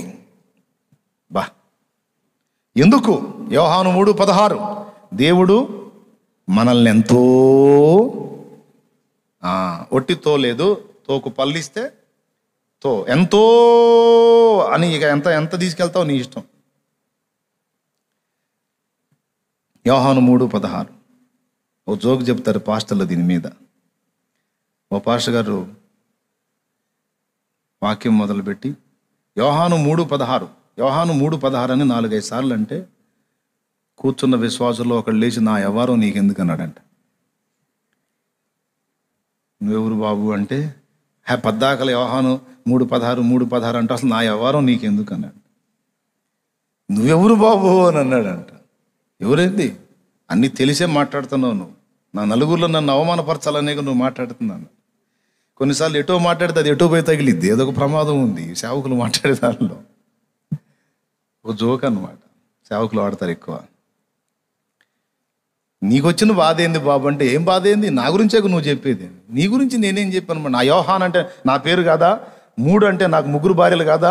16 అంటే 16 మంది పిల్లలు కాదా? నా ఎవరో నీకెందుకు అంటాడా? దేవునికి స్తోత్రం కలుగునుగా. అటు వచ్చిందా బాబు, నేను అనుకోలేదయ్యా అట్లా, నీకు 3 అని 16 అని నాకేం తెలుసు బాబు. నేను యోహాను 3:16 దేవుడు లోకమును ఎంతో ప్రేమించాననే మాట బాబు అంటే ఇన్నదాకా ఉండుంటాడంటవా, వెళ్ళిపోయి ఉంటాడు. కొంతమందికి వాక్యం తగిలితే నా గురించో చెబుతున్నాడు, ఈ పాస్టర్ ఎప్పుడు ఇంతే అని తిట్టుకుంటూ ఉంటారు. ఏం చేద్దాం? యోహాను సువార్త 3:16 దేవుడు లోకమును ఎంతో ప్రేమించాను కాబట్టి పరలోకమందున్న మన తండ్రి మనల్ని ఎంతో ప్రేమిస్తున్నాడని మరచిపోకూడదు. బా, చాలా ఇష్టం మనం అంటే ఆయనకి. ఏంటి చెప్పండి, మీరు అందరు చెప్పండి. మనం అంటే చాలా ఇష్టం. ఎవరికి వాళ్ళు చెప్పండి. నేనంటే, నేను చెబితే కాదు, మీరు చెప్పుకోండి. నేనంటే నా తండ్రికి ఎంతో ఇష్టం. ఇష్టమైనందుననే నిన్ను నిర్మించుకున్నాడు. ఆ చేతులు ఇష్టమైనవి కాబట్టే నీకు ముక్కు, కళ్ళు, నోరు, పెదవులు ఇచ్చి నీ ఆకారాన్ని నిర్మించుకున్నాడు. నిన్ను ఇష్టపడ్డాడు కాబట్టి ఎంతో ఇష్టం. ఎంత ఇష్టం, సంకనెత్తుకుంటాడు, ముద్దాడుకుంటాడు. నువ్వు ముసలివాడివే, తల నెరిసిపోయినా సరే ఆయన ముందు పిల్లోడివే. జ్ఞానం విషయంలో పిల్లోడివే, వయసు విషయంలో పిల్లోడివే. నువ్వు ఎంత తలబండిపోయిన వృద్ధుడో కావచ్చు కాక, ఆయన మాత్రం చంటి బిడ్డలాగా ముద్దాడుకుంటాడు. ఎందుకంటే ఆయన మహావృద్ధుడు. సింహాసనం మీద మహావృద్ధుడు ఒకడు కూర్చున్నాడనే దానియేలు గ్రంథము 7లోనే సింహాసనం మందు మహావృద్ధుడు ఒకడు కూర్చున్నాడు అని చెబుతాడు. చూడండి, అంటే దేవుడు ముసలితనం వచ్చిందా, ముసలోడు అయిపోయాడా అని కాదు, ఆయన వయస్సును సూచించే విధంగా. అంటే ఎప్పటివాడు అంటే ఆయన వయస్సుకు పరిమితి లేదు, కాలమునకు పరిమితి లేదు. ఆయన ఎంతటి అనుభవజ్ఞుడో అనుభవాన్ని సూచించే విధంగా ఆకారాన్ని చూపించాడు, అంతే. దానియేలుకి స్తోత్రం చెప్పు, గట్టిగా చెప్పు. అటు దేవుణ్ణి ఎలా సంబోధించమనంటే పరలోకమందున్న మా నాన్న. రైట్, ఇది ఫస్ట్ దేవుని దగ్గరికి మనం వెళ్ళేటప్పుడు 2 సంగతులు ముందు చెప్పాను. అన్యజనుల్లాగా విస్తరించి మాట్లాడొద్దు, వ్యర్థమైన మాటలు మాట్లాడొద్దు, మొదటిది. రెండవది, దేవుడు మీ నాన్న. ఎప్పటికప్పుడు మనం గుర్తుపెట్టుకోవాల్సింది. నీకు కఠినమైన శ్రమ వచ్చింది తమ్ముడు, బాగా విను. నీకు కఠినమైన శోధన వచ్చింది చెల్లి, లైవ్లో ఉన్నవాళ్ళు కూడా. నువ్వు ఊహించలా అంత గొప్ప దెబ్బ తగిలింది నీకు. కానీ నువ్వు గుర్తుపెట్టుకోవాలి ఏంటంటే, దేవుడు మీ నాన్న నిన్ను ప్రేమిస్తున్నాడు. ఆయన అనుమతి లేకుండా, ఆయన ఎరుక లేకుండా, ఆయనకు తెలియకుండా నీకు ఆ శ్రమ రాలేదు. అంత పెద్ద శ్రమ వచ్చింది, కానీ నువ్వు అనాలి, దేవుడు మా నాన్న. ఇంత పెద్ద నష్టం కలిగింది నాకు, నువ్వు అనాలి, దేవుడు మా నాన్న. దేవుడు మా నాన్న అయినప్పుడు, నన్ను ఎంతో ప్రేమిస్తున్నప్పుడు ఇంత గొప్ప శ్రమ నాకెందుకు రప్పించాడు అంటే నిన్ను ప్రేమించే. ఇంకొకటి కూడా గుర్తుపెట్టుకో, నీవు ఏదైనా నష్టపోయినట్టు నీకు కనబడితే, దేవుడు నీకేదైనా నష్టం కలిగించినట్టు నీకు కనబడితే, అది నిజంగా నష్టంగా నువ్వు భావించొద్దు. ఎందుకంటే ఎప్పుడు దేవుడు నిన్ను నష్టపుచ్చడు. ఆయన నీకు నష్టం కలిగించిన దానిలో కూడా 10 అంతలు 100 అంతల లాభం తీసి నీకు మళ్ళా నీ చేతిలో పెట్టగల సమర్థుడు ఆయన. ఆఖరికి నీ కుటుంబంలో ఒక వ్యక్తిని కోల్పోయినా సరే అది నష్టముగా భావించొద్దు. నీ కుటుంబంలో సభ్యుడిని కోల్పోయినా సరే నువ్వు అది నష్టముగా భావించొద్దు. ఎందుకంటే ఎక్కడికి పోలేదు, నాన్న దగ్గర భద్రంగా ఉన్నాడు. తగిన సమయం ముందు తప్పకుండా మళ్ళీ తిరిగి తీసుకొచ్చి నీకు అప్పచెప్పగలుగుతాడు. నువ్వు సణిగావు, గొణిగావు, దుఃఖపడ్డావు, విమర్శించావు కదా, అవన్నీ అడుగుతాడు. ఏమ్మా తెగ ఫీలింగ్ ఇచ్చావుగా, ఏదో నీకు ద్రోహం చేసినట్టు, అన్యాయం చేసినట్టు, దుర్మార్గం చేసినట్టు చాలా సణిగి గొణిగావుగా. ఇదిగో చూడు, చూసావా? ప్రభా, ఏంది ప్రభా, అందరూ ఉన్నారుగా ప్రభా, మరి ఆడికి పోతారు? పిచ్చి మావ, నీకు తండ్రి అయ్యేదానికి ముందు నాకు బిడ్డ, నీకు బిడ్డ అయ్యేదానికి ముందు నాకు బిడ్డ, నీకు అన్న అయ్యేదానికి ముందు నాకు బిడ్డ, నీకు అమ్మ అయ్యేదానికి ముందు నాకు కూతురు. నువ్వు నా అనుకుంటున్న వాళ్ళు నీ కాదు, నా వాళ్ళు, నా వస్తువులు. నేనెక్కడ పాడు చేసుకుంటే మొత్తం భద్రం చేసుకుంటా. మొత్తాన్ని తిరిగి నీకు చూపించగల సమర్థుడు. ఆయన ఎదుట, ఆయన ద్వారా ఏది నష్టపోయి ఉండవు. నువ్వు నమ్మితే స్తోత్రం చెప్పు, గట్టిగా చెప్పు. ఈ హల్లెలూయాలు ఎందుకంటే ఏం చేద్దాం, మీకు పరధ్యానం రాకుండా అచ్చంగా లైవ్లో మాట్లాడటం అయితే నాకు వీటితో అవసరం ఉండదు అంతగా. ఇప్పుడు మీరు వచ్చి కూర్చుంటున్నారుగా, ఏమాత్రం ఎవరన్నా అట్టంటారేమో నా భయం. అందుకని సరే, ఇక పాయింట్కి వచ్చేద్దాం. దేవుడు నాన్న, నువ్వు ఎంత శ్రమలో ఉన్నా, ఎంత ఇబ్బందిలో ఉన్నా ఒక్కటి మర్చిపోవద్దు, ఆయన మా నాన్న, నన్ను ప్రేమిస్తున్నాడు. ఆయనకు తెలియకుండానే ఇవి వచ్చినాయి అంటావా? ఆయనకు తెలియకుండానే నేను ఈ పరిస్థితులు అనుభవిస్తున్నాను అంటావా? నో, అన్నీ ఆయనకు తెలిసే నేను అనుభవిస్తున్నాను. మరి తెలిసి కూడా నాకు ఇవన్నీ అనుమతించాడు అంటే నా మంచి కోసం అంటావా, లేకపోతే నా మీద పగబట్టాడంటావా? చెప్పుకోయా, ఏం చెప్పుకుంటావు? అన్నీ ఎరిగుండి కూడా మా నాన్న నన్ను ప్రేమించువాడు అయి ఉండి కూడా నాకు ఈ కఠిన శ్రమ రప్పించాడు అంటే నా మంచి కోసమై ఉంటుందా, లేకపోతే నా పతనం కోరా? అరే, ఇంత నాన్నయ్యి ఉండి, ఇంత ప్రేమించేవాడు ఉండి నిన్ను పాడు చేయటానికి ఏమన్నా రప్పిస్తాడా? నో, ఆ ఆలోచనే తప్పు. మరి ఎందుకు అంటే అవసరాన్ని బట్టి, నీ మేలు కొరకే. కాబట్టి ఏది ఎదురొచ్చినా యేసయ్య అన్నట్టు అనాలి మనం. తండ్రి, నీ చిత్తం అయితే ఈ గిన్నె నా యొద్ద నుండి తొలగించు, అయినను నా చిత్తము కాదు నీ చిత్తమే సిద్ధించుగాక. ఏదైనా ఒక శ్రమ నీ ముందుకు, ఒక గిన్నె, ఒక పాత్ర నీ ముందుకు వచ్చింది అంటే, తండ్రి నీ చిత్తమైతే దీన్ని తొలగించు, లేదు ఇది త్రాగుట, నేను ఇది స్వీకరించుట నీ చిత్తమైతే నేను సంతోషంగా స్వీకరిస్తాను తండ్రి అని నువ్వు అనాలి. ఒక గిన్నె నీ యొద్దకు వచ్చింది, అందులో శ్రమ ఉంది, సమస్య ఉంది, ఏదో నువ్వు గాయపడే అంశం ఉంది, నువ్వు స్వీకరించటానికి ఎల్లప్పుడూ సిద్ధ మనసు కలిగి ఉండాలి. ఈ గిన్నె తీసేయి అనకూడదు. ఒక్క మాట అనొచ్చు, నీ చిత్తం అయితే తొలగి, ప్రభు అన్నట్టు, అయినా నువ్వు నా చిత్తము కాదు నీ చిత్తమే సిద్ధించుగాక.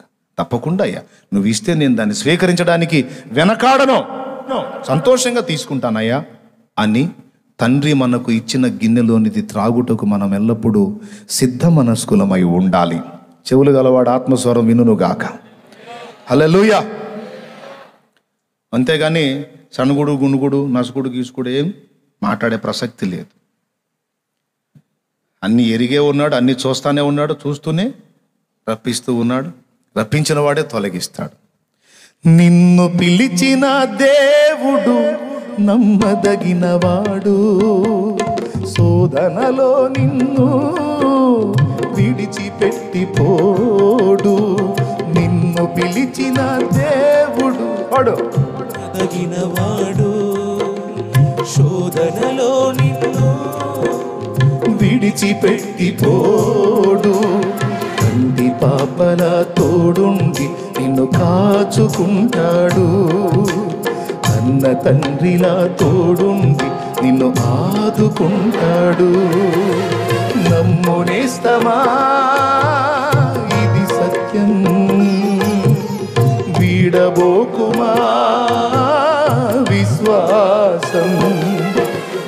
ఆశ నిరాశ కానే కాదు వేదన ఎందుకు, నీ కన్నీరు కలకాలముండదు కలతే చెందకు. నీ ఆశ నిరాశ కానే కాదు వేదన ఎందుకు, నీ కన్నీరు కలకాలముండదు కలతే చెందకు. దేవునికి మహిమ. ఇదొక్కటి మీకు ఆదరణ కొరకు భద్రం చేసుకోండి. ఎంతమందికి వినబడింది? మీరందరూ రకరకాల సమస్యల్లో ఉన్నారు, నాకు తెలుసు. ఈ ఒక్క మాట మీ హృదయంలో తీసుకుంటే మనసు హాయిగా ఉంటుంది, ఎందుకంటే ఇది నిజం. ఓకే, ఇంకా ఏ గలిబిలి మనసులో పెట్టుకోవద్దు, ప్రశాంతంగా ఉండండి. ఇక ప్రార్థన గురించి తెలుసుకుందాం. మనం ఏం అడగాలో, ఏవి విలువైనవో, ఏవి శ్రేష్టమైనవో, ఏవి దేవుని సంకల్పములో మనం అడగాలని ఆయన కోరుకుంటున్నాడో అవి యేసయ్య చెప్పాడు. దేవుని సంకల్పం ఎరిగి మనం ప్రార్థన చేయాలి అని మనం పొద్దున్న ధ్యానంలో తెలుసుకున్నాం. ఆయన సంకల్పంలో ఏవేవి సంగతులు ఉన్నాయో మనం అడగాల్సినవి కొన్ని ఇక్కడ మనకి, కొన్ని కాదు, దాదాపు 7 సంగతుల్లో చాలా విషయాలు మనకు దొరుకుతాయి. మొట్టమొదటిది, ఆయన నామము పరిశుద్ధపరచబడాలి అని నీవు అడుగు అన్నాడు. పరలోకమందున్న మా తండ్రి, నీ నామము పరిశుద్ధపరచబడునుగాక అన్నాడు. అయ్యా, ఈ వస్త్రాన్ని కొంచెం పరిశుద్ధపరచండి అని నేను అన్నాను అంటే ఆ వస్త్రం ఏమై ఉందని తొందరగా చెప్పండి. నా కర్చీఫ్ ఎక్కడ ఉంది? ఇది కొంచెం పరిశుద్ధపరచు అని అన్నాను. పరిశుద్ధపరచు అంటే ఆల్రెడీ ఏమై ఉందని, ఆల్రెడీ పరిశుద్ధంగా ఉంటే మళ్ళా దాన్ని పరిశుద్ధపరచు అనే మాట అర్థం లేనిది. పరలోకమందున్న మా తండ్రి, నీ నామము పరిశుద్ధపరచబడునుగాక. అదేంది? దేవుని నామం ఏమైనా పాప పంకిలం అయిపోయిందా? మరి ఎందుకు పరిశుద్ధపరచబడునుగాక అని అడగమన్నాడు? ఆంతర్యం ఏంటి? ఆయన ఆల్రెడీ పరిశుద్ధుడై ఉన్నాడు. పరిశుద్ధుడై ఉన్నవానికి మళ్ళా పరిశుద్ధపరచబడటం ఏమిటి? అలా అని మీరు ప్రార్థన చేయమని నేను చెప్పటం ఏంటి? అంటే దేవుడు పరిశుద్ధుడే కానీ ఆయన నామము మిమ్మును బట్టి ఏ దూషణ పాలైందన్నాడు. మిమ్మును బట్టి ఏ దినమెల్లా నా నామము దూషించబడుతుంది అనే వచనం ఉంది. తెలుసా మీకు? బైబిల్లో ఎక్కడో ఉంది తెలుసా? దేవునికి స్తోత్రం కలుగును గాక. హల్లెలూయా. చెప్తారా ఎవరన్నా? అయ్యా చెప్పు. యెహెజ్కేలు 36:23 అంటండి. చూడండి ఏముందో. అన్ని జనుల మధ్య మీరు దూషించిన నా ఘనమైన నామమును నేను పరిశుద్ధపరచుదును. వారి ఎదుట మీ యందు నేను నన్ను పరిశుద్ధపరచుకొనగా నేను ప్రభువుకు యెహోవానని వారు తెలుసుకుందురు. దేవునికి మహిమ. మరొక చోట కూడా ఉంది, మిమ్మును బట్టి ఏ దినమెల్లా నా నామము దూషించబడుచున్నది అని. ఇంతే ఉంటుంది. రోమా 2:23. అది కూడా 23. చదువు. రోమా 2:23. తొందరగా. 24 24 కూడా. 24 రాయబడిన ప్రకారము మిమ్మును బట్టియే కదా దేవుని నామము అన్యజనుల మధ్యను దూషింపబడుచున్నది. అదిగో నామము దూషించబడుచున్నది. ఇక్కడ ఏది పరిశుద్ధపరచబడాలి? నామము పరిశుద్ధపరచబడాలి. దేవుడు పరిశుద్ధుడే కానీ ఆయన నామము అన్యజనుల మధ్య దూషణ పాలవుతుంది. ఎవరిని బట్టి? ఎవరిని బట్టి? మిమ్మును బట్టియే అన్నాడు. అంతే కదండి. ఇప్పుడు నేను యేసుప్రభు బిడ్డనే, బాప్తిసం పొందాను, నేను దేవుని పరిశుద్ధుని అని చెప్పుకుంటా డబ్బుల దగ్గర కక్కుర్తి వ్యవహారం ప్రదర్శించామనుకో, అన్యుడు ఏమంటాడు? నిన్ననడో నీవు నమ్మి ప్రకటిస్తున్న దేవుణ్ణి అంటాడు. ఓసారి ఓ భక్తుడు చెప్పాడు, మీకు కొంచెం నవ్వు పుట్టించిద్ది, నవ్వుకుంటారని చెప్తున్నా. ఒక దైవజనుడు ఆయన అనుభవంలోంచి చెప్పాడు. మీకు అందరికీ చాలాసార్లు చెప్పాను. రోడ్డు పక్కన 2 సువార్థికులు నిలబడి ఉన్నారంట. అక్కడ నుంచి ఇంకో ప్రదేశానికి వెళ్ళాలి. నడవలేక రిక్షా బండి కోసం ఆగారు. ఇప్పుడు ఆటో ఎక్కువైంది, రిక్షాలు తక్కువైనాయి. అప్పుడు రిక్షాలు లైన్లో ఉన్నాయి బాగా. రిక్షా బండి వాడిని ఆపి, బాయ్ ఫలానా ప్రాంతానికి వస్తావా అని అడిగాడు ఒక రిక్షా ఆయన పొద్దున్నే. ఎందుకు అనండి, వస్తాను, అందుకేగా నేను బండి వేసుకుని వచ్చింది అన్న. ఎంత ఇవ్వమంటావు అని అన్నారు. అంటే అక్కడికేనండి, అక్కడ నుంచి ఇంకెక్కడికనంటే అక్కడికే, ఒక అడ్రస్ చెప్పారు, అక్కడికే. 5 రూపాయలు ఇవ్వండి వస్తాను అన్నాడు. ఇప్పుడు 5 రూపాయలకి అది 50 రూపాయలు కూడా రిక్షాలు రావట్లేదు. ఇప్పుడు 5 రూపాయలు అనుకునేరు. అప్పట్లో 5 రూపాయలు. 5 రూపాయలు ఇస్తే వస్తానన్నాడు. వీళ్ళ ఫీలింగ్ ఏంటంటే, కొంతమందికి అదొక అలవాటు ఉంటుంది. షాప్ వాడు అడిగినంత మనం ఇవ్వకూడదు, ఎంతో కొంత తగ్గించాలి, అక్కడ మన పాండిత్యం ప్రదర్శించాలి అని ఒక ఫీలింగ్ ఉంటుంది. అడిగినంత ఇస్తే మనం బకరాలం, వాడు అడిగిన దానిలో తగ్గిస్తే మనం మేధావులం అని అదొక ఫీలింగ్ అన్నమాట. కాబట్టి ఇక్కడ వాళ్ళు ఏమన్నారంటే, 5 రూపాయలా? ఎందుకు 5 రూపాయలు? 4 రూపాయలు తీసుకో అన్నారంట. ఏందండి 4 రూపాయలు? నేను ఇంకా పొద్దున్నే అని తక్కువ అడిగాను, నేను మెరక మీకేం బాగానే కూర్చుంటాను, నేను దొక్కొద్దు అన్నాడు. ఏం తొక్కటం ఏమి నీ తలకాయ? అల్లే 4 రూపాయలు తీసుకో అన్న. కాదు 4 రూపాయలు రానండి 5 అన్నాడు. ఇదేమయ్యా పట్టిన పట్టు విడవు, సరే కానీ 4 పావలా కానీ అన్నాడు. మళ్ళీ ఏందే అన్నాడు వాడు. 4 పావలా కానీ అన్నాడు. పావలానా? రాదులే అన్నాడు. మళ్ళీ వాళ్ళిద్దరు ముఖాలు చూసుకొని, నువ్వు అన్నదానిలోనే ఉంటావు, సరే కానీ ఇంకో పావలా కట్టుకో 4.5 అన్నాడు. అంటే వీళ్ళ ఫీలింగ్ ఏంటంటే వాడు చెప్పిన రేటుకి వెళ్ళకూడదు. పొద్దున్నే భలే బేరం తగిలింది నాకు, పావలాల బేరం. నేను రాను, 5 ఇస్తే వస్తా, లేకపోతే లేదని వాడు గట్టిగా పట్టుబట్టాడు. ఇదేమిటయా నువ్వు అడిగినంత ఇవ్వాల్సిందేనా? సరే కానీ 4.30 అన్నాడు. పావలా కూడా తగ్గవా? పావలానయ్యా? ఓరే ఆయన భలే పట్టుకున్నారు పావలాని. సరే ఎక్కండి అన్నాడు.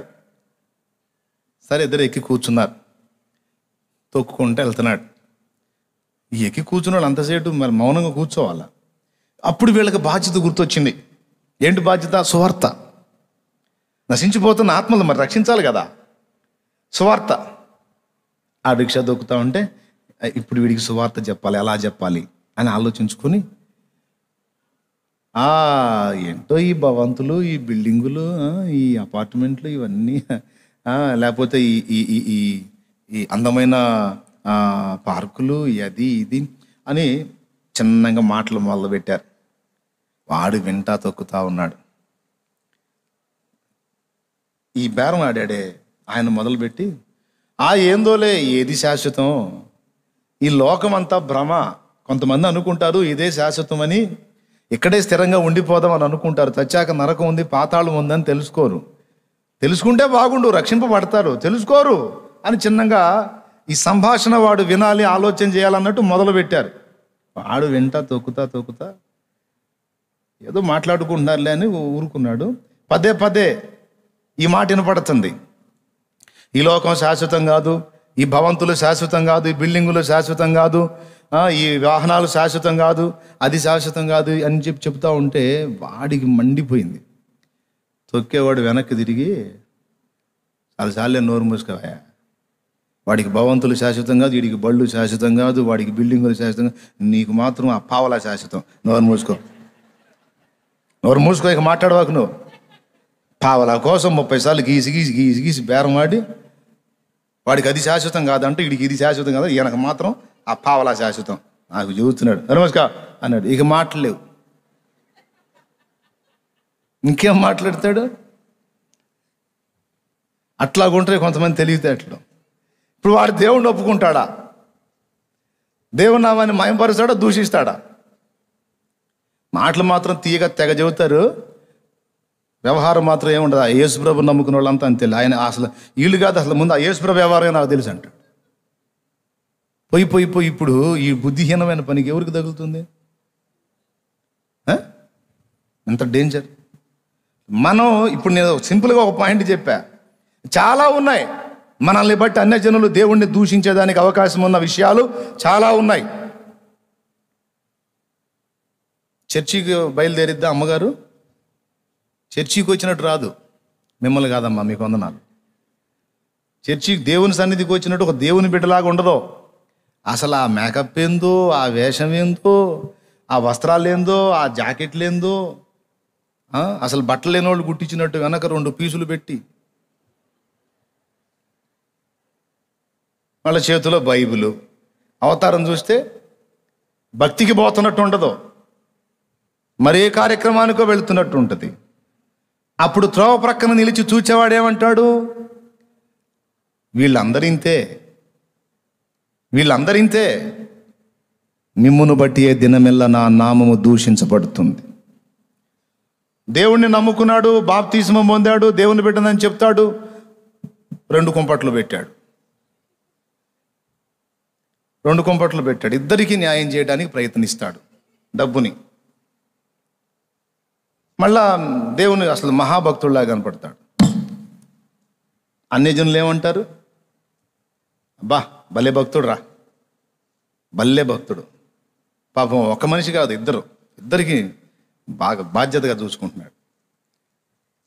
అంటే ఇంకోటి అంటాడు, ఆ బ్యాచ్ అంతా అంతే, ఆ బ్యాచ్ ఉన్నారే క్రిస్టియన్స్, వాళ్ళంతా అంతే. అసలు ఆ మతమే తేడారా అంటాడు ఇంకొకడు ఘాటుగా. ఇట్లాగా దేవుని నామం దూషణ పాలయ్యేదానికి ఈమె దేవుణ్ణి నమ్మింది, బాప్తిస్మం పొందింది, నేను దేవుని బిడ్డనని చెప్తుంది, బాగానే ఉంది. కానీ అన్యజనులలో ప్రవర్తన ఎలాగుంది? అక్రమ సంబంధాన్ని కనబరిచినప్పుడు అన్యజనులు చూస్తుండగా వారి మధ్య ఈమె మరొక వ్యక్తితో, సంబంధం లేని వ్యక్తితో వ్యవహరిస్తూ కనబడినప్పుడు ఎవరినంటారు? ఆమెనా? ఆ ఇంటికి వచ్చిన వానినా? లేకపోతే దేవుణ్ణా? ఎస్, మిమ్మును బట్టి ఏ దినమెల్లా నా నామము దూషించబడుతుందన్న మాట ఈ విషయంలో వాస్తవం కాదా? దేవుని బిడ్డలమని చెప్పుకుంటూ, ప్రభు పేరు చెప్పుకుంటూ డబ్బు విషయంలో ప్రలోభలంగా ఉంటే దూషణ దేవునికి. దేవుని బిడ్డలమని చెప్పుకుంటూ అక్రమ సంబంధాల్లో కొనసాగితే దూషణ దేవునికి. దేవుని బిడ్డలమని చెప్పుకుంటూ అసూయ, ఈర్ష్య, ద్వేషాలు కలిగి ఉండి తప్పుడు విధానాల్లో ప్రవర్తిస్తే, అవతల వాడి కీడుని కాంక్షించి మనం అక్రమంగా కనపడితే దూషణ దేవునికి. ఏమేమో నర్సు యేసుప్రభు మాటలు మాట్లాడుతూ ఉంటుంది, పేషెంట్స్కు చుక్కలు చూపిస్తూ ఉంటుంది. ఆమెకు నచ్చినోడికేమో ఇంజక్షన్ అర్థం కాకుండా చేసిద్ది, చిరాకు పుట్టిస్తే వాడు 3 రోజులు కలవరిచ్చేటట్టు చేసిద్ది. ఏమి నర్సు? ఇక వాడు ఆమె సూది తీసుకొని వస్తుందంటేనే వద్దు అని కలవరిచ్చేటట్టు. ఎందుకు? క్యావరే దేవుని నామం దూషణ. అన్యురాళ్ళు కొంతమంది ఉంటారు, విసిగించినా విసుక్కోరు, ఓర్పు కలిగి చేసేవాడు. అన్యులే అంత ఓర్పును ప్రదర్శించినప్పుడు దేవుని పిల్లలంగా ఇంకెంత ఓర్పును ప్రదర్శించాలి, ఇంకెంత దేవుని ప్రేమను కనపరచాలి. కానీ దేవుని నామం దూషణ పాలవుతుంది. ఈ విధంగా ఎన్నో విషయాలు. ఈయనేమో దేవుని బిడ్డ అని చెప్పబడుతున్న లాయర్, కానీ ఎదుటి వాళ్ళకి అన్యాయం చేసేటువంటి పరిస్థితుల్లో ఉన్నాడు. అంగీకారం అవుతుందా? దూషణ పాలైద్దా దేవుని నామం? దూషణ పాలు. ఈ ఒక్కసారి ఈ లైవ్లో ఉన్నవాళ్ళు కానీ ఇక్కడ ఉన్నవాళ్ళు అందరూ కూడా ఒక్కసారి మీ జీవితాలు పరిశీలించుకోండి. ప్రార్థన చెయ్యాలి. ప్రార్థన, పరలోక ప్రార్థన నేను చేస్తా, నాకు అలవాటు ఉంది, రోజు చేసుకుంటా. చేసిన ప్రతిసారి కూడా ఈ సందర్భాలన్నీ గుర్తు చేసుకోవాలి. అందుకు చెప్పాడు యేసయ్య. ఏదో మనం అక్షరార్థంగా పరలోకమందున మా తండ్రి నీ నామం పరిశుద్ధపరచబడింది కాక నేను మాత్రం తిట్టిపిడతానే ఉంటాను, నీ నామం పరిశుద్ధపరచబడింది కాక నేను మాత్రం తిట్టిపిస్తానే ఉంటాను, దూషణ పాలు చేస్తానే ఉంటాను అని అలవాటుగా కాదు, అసలు చేయకుండా కాదు, చెయ్యాలి, ఆలోచిస్తూ చెయ్యాలి. దేవుని నామం దూషణ పాలవుతుంది. పరిశుద్ధపరచబడాలి అంటే దేవుడు పరిశుద్ధుడు కావాలా? ఎవరు పరిశుద్ధులైతే దేవుని నామం పరిశుద్ధపరచబడిద్ది. ఆ నామాన్ని ఎవడు ధరించాడో, ధరించుకున్నవాడు పరిశుద్ధుడైతే ఆయన నామం పరిశుద్ధపరచబడిద్ది. దేవుని నామాన్ని ఎవడు ధరించాడో, ఆ నామం ధరించిన వాడు, ఆ పేరు చెప్పుకుంటున్నవాడు పరిశుద్ధుడిగా వ్యవహరించగలిగితే ఆయన నామం పరిశుద్ధపరచబడిద్ది. అందుకే అన్నమన్నాడు, నంబర్ 1 మీ కోరిక ఇది ఉండాలి, మీ ప్రార్థన ఇది ఉండాలి. పరలోకమందున్న మా తండ్రి నీ నామము పరిశుద్ధపరచబడునుగాక. ఒక మాటను వదిలేయమనలా, దాన్ని కొంచెం ఆలోచించు బాబు. నామం పరిశుద్ధపరచబడాలంటే ముందు నువ్వు చేంజ్ కావాలి. అంటే ఆ ఒక్క లైన్ నిన్ను మారు మనసు కొరకు ప్రేరేపిస్తుందని గుర్తించు. నీ లైఫ్ని కరెక్ట్ చేయటానికి ఆ వచనం నిన్ను ప్రయత్నిస్తుందని గుర్తించు. తక్కువ అయిందా? దేవునికి మహిమ. అర్థమైందిగా ఈ పాయింట్? ఇలాగా 7 సంగతులు 7 వర్ణనలతో మనకు పాఠాలు నేర్పుతాయి. ముగించేద్దామా? ఇంకా చెప్పేదా? చెప్పమంటే చెబుతా, ప్రాబ్లం లేదు. ఏమన్నా మీకు ఆకలి గీకలు అట్లా ఏమన్నా ఉంటే, పాపం నిన్న ఫాస్టింగ్ ఉన్నారు, ఈరోజు కూడా ఉన్నారు కదా, నీరసం అంటే వదిలేస్తా. చెప్పారా? ఎంతమంది? చాలా వందనాలు. నేను ఎందుకు ఆపుతాను, నీ భ్రమ. సరే, పాయింట్కి వద్దాం. రెండవ మాట ఏమన్నాడు? నీ నామం పరిశుద్ధపరచబడును గాక అంటే మన దగ్గరే ఉంది. నీ రాజ్యం మాకు వచ్చును గాక. నీ రాజ్యము మాకు వచ్చునుగాక అని పలికి వదిలేయటం కాదు, ఎలా వచ్చింది అది కూడా మనమే ఆలోచన చేయాలి. దేవుని రాజ్యం. ఇప్పుడు ప్రస్తుత ముఖ్యమంత్రి ఎవరు?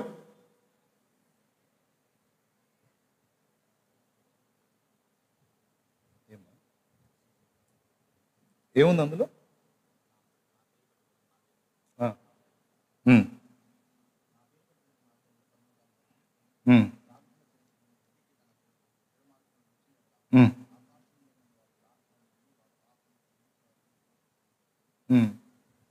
దేనికి నాన్న ఇది?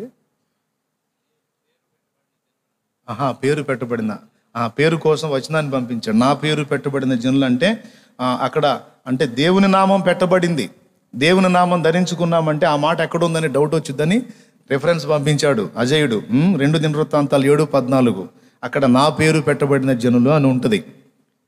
అంటే ఆ పాయింట్లో ఎవరికి డౌట్ రాకుండా మనకెక్కడుంది దేవుని పేరు అంటే దేవుడు అనుగ్రహించాడు ఆయన పేరుని. ఇప్పుడు కూడా మనం యేసుక్రీస్తు వారం. క్రైస్తవులు అంటే క్రీస్తు అనుచరులు, క్రీస్తు వారు అని. థ్యాంక్ యూ అంటే మన వాళ్ళకి అవగాహన ఉంటుందని నేను అది మెన్షన్ చేయలేదు. సో నువ్వు గుర్తు చేసావు, తప్పు లేదు. ఇప్పుడు రెండోది ఎక్కడ? ఇప్పుడు మన రాష్ట్ర ముఖ్యమంత్రి ఎవరు? పాయింట్కి వస్తున్నా, జాగ్రత్తగా చెప్పండి నాకు. రాష్ట్ర ముఖ్యమంత్రి ఎవరు? ఆయన అయ్యాడా, మనం చేసామా? భారతదేశం ప్రజాస్వామ్యంతో ఉన్న దేశం. ప్రజలే నాయకుడిని ఎన్నుకుంటారు. కొన్ని రాజ్యాలు ఉన్నాయి, అక్కడ రాజులు నియంతృత్వంతో వాళ్ళు రాజులు అవుతారు. ఇండియా అలా కాదు, ప్రజలు ఓటు వేసి నాయకుడిని ఎన్నుకుంటారు. ఇది స్వేచ్ఛాయుతమైన ఎన్నిక. Praise the lord. ఇక్కడ ప్రజలు నిర్బంధానికి గురిగారు, స్వేచ్ఛాయుత ఎన్నిక. ఇప్పుడు దేవుని రాజ్యం మాకొచ్చును గాక. రాజ్యము అన్న ప్రభుత్వం అన్న ఒకటే, అంటే ప్రభు యొక్క పరిపాలన క్రింద ఉంటున్నది రాజ్యము, ప్రభుత్వము. నీ రాజ్యం మాకు వచ్చుగాక అంటే అర్థం ఏంటంటే నీ ప్రభుత్వం మాకు రావాలి అంటే అవకాశం ఎవరు ఇవ్వాలి? ప్రార్థన ఏమో అక్కడ ఇలా చేయమన్నాడు ఆయన, నీ రాజ్యము మాకు వచ్చునుగాక అని అడగండి అన్నాడు. ఒకవేళ అలవాటుగా మనం అడిగినా మన విషయంలో మనమే రాజులం. కొంతమంది జీవితాల్లోనేమో సైతాను రాజుగా ఉంటాడు, కొన్ని జీవితాల్లోనేమో ఎవడికి వాడే రాజు. ఏ తల్లికి ఆ తల్లే రాజు. ఏంటి అంత స్వీయ పరిపాలన లేదా సైతాన్ పరిపాలన తప్పించి దేవుని పాలనకు మనం అనుమతిస్తే కదా ఆయన మన విషయంలో రాజు అయ్యేది. మీరు నన్ను యజమానుడు అంటారు, నాకు లోబడింది ఎక్కడ?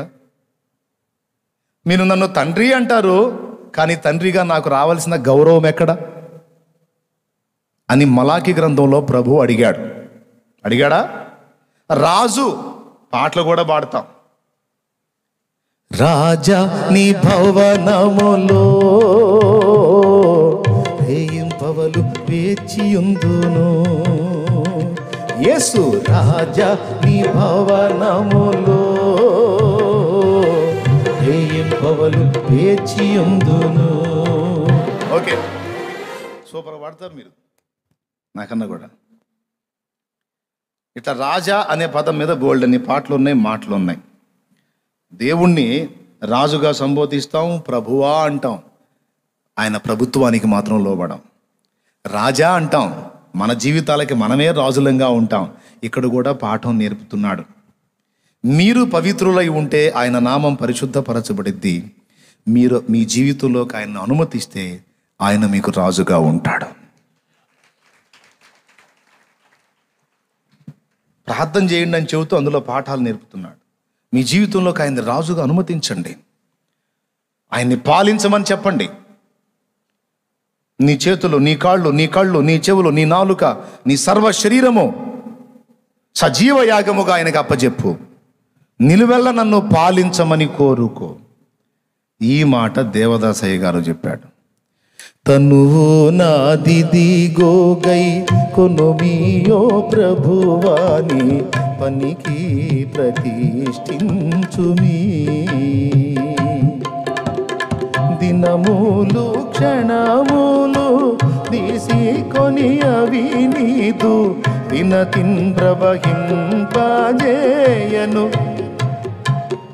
దేవునికి మహిమ. ఈ పాటలో 4వ చరణంలో నా ఇష్టం ఇదిగో ఇది నీ ఇష్టముగా చేయు, నా ఇష్టం ఇక కాదది, నా ఇచ్చయున్నట్టి నా హృదయం ఇదిగో నీకే ఇయ్యది రాజకీయ సింహాసనమవు. బా, నా హృదయాన్ని నీ రాజకీయ సింహాసనంగా చేసుకొని నన్ను పాలించు ప్రభువా అని కోరాడు. దేవా, నీ రాజ్యం మాకు వచ్చుగాక, రావాలి అనే ఆకాంక్ష నీకుంది. నీ రాజ్యం రావాలంటే ఎట్లా రావాలి? అసలు ముందు ఎవరు అవకాశం ఇస్తే వచ్చింది? మనం అవకాశం ఇస్తేనే. ఎంతమంది తమ జీవితాల్లోకి యేసురాజు రాజ్యాన్ని అనుమతించారండి? దేవుని కృప వల్ల మీరందరూ అనుమతించారు. ఆయన ఎలాలనే బాప్తిజం పొందారు, ఆయన పాలించాలనే అప్పచెప్పుకున్నారు. ఓకే, అయినప్పటికీ ఇంకా కొంత నీ సొంత పెత్తనం నడుస్తుండొచ్చు. ఇప్పుడు 2 రాజులు, సైతాను రాజ్యం, సైతానుగాడు పక్కకి వెళ్ళిపోయాడు, దేవుడు ఎంటర్ అయ్యాడు. దేవుడు నువ్వు చెరొక సీట్ వేసుకొని కూర్చుంటారు. దేవుడు అంటాడు, పూర్తిగా నువ్వు కూడా ఖాళీ అయిపో, కంప్లీట్గా నేనే పాలించడానికి అవకాశం ఇవ్వు అంటాడు. నీ రాజ్యము మాకు వచ్చుగాక అంటే గవర్నమెంట్, జగన్ గారి గవర్నమెంట్, మోదీ గారి గవర్నమెంట్ లాగా గవర్నమెంట్ రావాలని కాదు. అది వచ్చింది 1000 ఏళ్ల నీతి పాలనలో. అది కాదు, ముందు మన జీవితాల్లో ఆయన రాజు కావాలి. మన జీవితాల్లో ఆయన రాజ్యము, ఆయన పాలన ఉండాలి. నువ్వు చేసే క్రియలను బట్టి అర్థమవుతుంది నిన్నెవరో పాలిస్తున్నారో. నిన్ను నువ్వు పాలించుకుంటున్నావో, సైతాను పాలిస్తున్నాడో, ప్రభువు నిన్ను పాలిస్తున్నాడో, నీ చర్యలే నీకు సాక్ష్యం. నేను అధిక ప్రసంగం చేయను, అయిపోయింది. నీ చర్యలే సాక్ష్యం నిన్నెవరు వెళ్తున్నారో. పాపం వెళ్తుందా, పరిశుద్ధత వెళ్తుందా, ప్రభు వెళ్తున్నాడా, సైతాను వెళ్తున్నాడా, నిన్ను నువ్వే ఏలుకుంటున్నావా, లేకపోతే నిన్ను మరొక మనిషి వెళ్తున్నాడా? ఎవరు వెళ్తున్నారో నీ చర్యలు, నీ పరిస్థితులు కొంచెం నువ్వు ఎక్స్రే చేసుకుంటే నీకు ఇట్టే అర్థమైంది. దానికి నేను అధిక ప్రసంగం చేయాల్సిన అవసరం లేదు. అయిపోయింది 2. ఓకే. 3, నీ చిత్తము పరలోకమందు నెరవేరుచున్నట్లు భూమి యందును నెరవేరును గాక. అంటే భూమి లోపల, భూమి యందు నెరవేరును గాక అంటే ఎవని యందు? మన యందే. దేశం అంటే మట్టి కాదోయ్, గట్టిగా చెప్పండి. భూమి అంటే మట్టి కాదోయ్, భూమి అంటే మనుషులోయ్. నీ చిత్తం పరలోకమందు నెరవేరినట్లు భూమి యందును నెరవేరును గాక అంటే అర్థం ఏమిటంటే, అక్కడ నీ చిత్తమునకు పరిశుద్ధులందరూ లోబడినట్లు ఇక్కడ మేమందరము కూడా లోబడినట్లు మాకు కృపనిమ్మని వేడుకోమంటున్నాడు. అలా ప్రార్థించండి, అలా లోబట్టానికి కూడా ప్రయత్నించండి. అయ్యా, ఆయన రాజ్యం మాకెందుకు, ఆయన చిత్తం మాకెందుకు, ఏదో మా తిప్పలు మేము పడతాం అని మీరు అంటే మీరు దరిద్రులై ఉందురు అంటాడు. మీరు వేదనామయులై ఉందురు అంటాడు. అదేంటి ప్రభా అంటే, అవునరా నాయనా, మీరు ఈ లోకంలోనే పరలోక ఆనందాన్ని అనుభవించాలంటే, ఈ లోకంలోనే పరలోకంలో ఉన్న నెమ్మదిని స్వతంత్రించుకోవాలంటే, ఈ కఠినమైన శ్రమలు కొలిమిలో ఉండి కూడా దేవుని నెమ్మదిని మీరు స్వతంత్రించుకోవాలి అంటే తప్పకుండా ఆయన చిత్తమే మీ జీవితంలో అనుమతించబడాలి. దీనికి ఎన్నో పర్యాయాలు చెప్పా, మళ్ళీ చెప్తా. పరలోకంలో ఏడుపుందా? అందరు నోరు తెరిచి చెప్పండి. ఏడుపుందా? దుఃఖం, ఆకలి, అగచాట్లు, కన్నీళ్ళు, ఈర్ష్యాద్వేషాలు, అసూయ, మత్సరాలు, దొంగతనాలు ఉన్నాయా? ఏమన్నా అక్కడ? ఇవి ఏమున్నా అది పరలోకం కాదు, నరలోకం అయింది. పరలోకంలో ఏముంది? నిత్యానందం, నిత్య సంతోషం. పరలోకంలో సమాధానం ఉంది, నెమ్మది ఉన్నది. పరలోకంలో, ఈ లోకంలో ఉన్న దుఃఖ రహస్యాలు ఏవి కూడా అక్కడ లేవు. ఓకేనా? సూపర్గా ఉంది. ప్రాణం పోకుండా ఫ్లైట్ దేవుడే ఫ్రీగా పెడితే ఇక్కడ నుంచి పరలోకానికి ఎంతమంది ఎక్కుతారు? ఒకసారి చేయొద్దండి.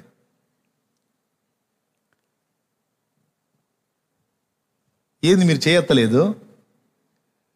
ప్రాణం పోకుండా ఫ్లైట్ దేవుడే ఫ్రీగా పెడితే, విమానం ఫ్రీగా దేవుడే పెట్టి, అరే ఎక్కిరండి అబ్బాయి మొత్తం పరలోకి రండి అని పిలిస్తే ఎంతమంది పోవటానికి రెడీగా ఉన్నారు? నేనైతే 2 చేతులు ఎత్తా, సూపర్గా రెడీగా ఉన్నాను నేను. ఇప్పుడు ఎత్తుతారు మీరు, నాకు తెలుసు. కొంతమంది చేతులు ఎత్తలే. ఏవయ్యా దేవుడు ఫ్లైట్ ఇచ్చిందా ఎక్కరా? అంత బాగుందా ఇది? అది బాగుంటుందా ఇది బాగుంటుందా? పెద్దగా చెప్పాలి. మరి చేతులు ఎత్తలేదేంది అంటే మీకు ఇదే బాగుందన్నమాట, ఎగసాట్లు మరి జీవితం ఏంది? ఈ నిందలు అవమానాలు ఈ దరిద్రం అంతా ఏడే బాగుందన్నమాట. లేదన్నా నాకు విసుగు పుట్టింది, ప్రాణం పోకుండా కాదు, దేవుడు ప్రాణం తీసుకున్నా సరే పోదామని రెడీగా ఉన్నాను అనేవాళ్ళు కూడా కొంతమంది ఉన్నారు మీలో. ఎంతమంది ఇప్పుడు చెప్పండి, చేతులు ఎత్తండి ఎంతమంది? దేవుడు ఫ్లైట్ పెట్టి ప్రాణం పోకుండా డైరెక్ట్గా పరలోకి వచ్చేయండి అన్న అంటే ఎంతమంది ఎక్కడానికి రెడీగా ఉన్నారు? మార్కన్నా, దేవునికి మహిమ. రెడీ అనా? మీరు ఎత్తరేంది? మీరు వెళ్ళరా? అందరు రెడీ. ఎందుకు వెళ్దాం అనుకుంటున్నారు? ఈ దరిద్రాలు ఏవి ఆడ ఉండవు. ఈ ఏడుపులు, ఈ పెడబొబ్బలు, ఈ గందరగోళాలు, ఈ హింసలు ఏవి అక్కడ ఉండవు. ప్రశాంతంగా ఉంటుంది దేవుని సన్నిధి. సూపరు. కావాలన్నీ అన్నీ కూడా దేవుడు అన్నీ మనకి సమృద్ధిగా ఉంచి పెడతాడు. బాగుంటుంది అక్కడ. అసలు ఏంది మీరు ఇంత అనుమానించారింది? వెంటనే చేయొత్తుతారని నేను ఆసక్తిగా ఎదురు చూస్తే అసలు చేయొత్తలేదేంది మీరు అసలు కొంతమంది? ఇప్పుడు అర్థమవుతుంది మీరు భూలోకాన్ని ఎంత ప్రేమిస్తున్నారు. ఏముందండి ఇక్కడ? దుఃఖం, ఏడుపు, వేదన, ఇదే కదా.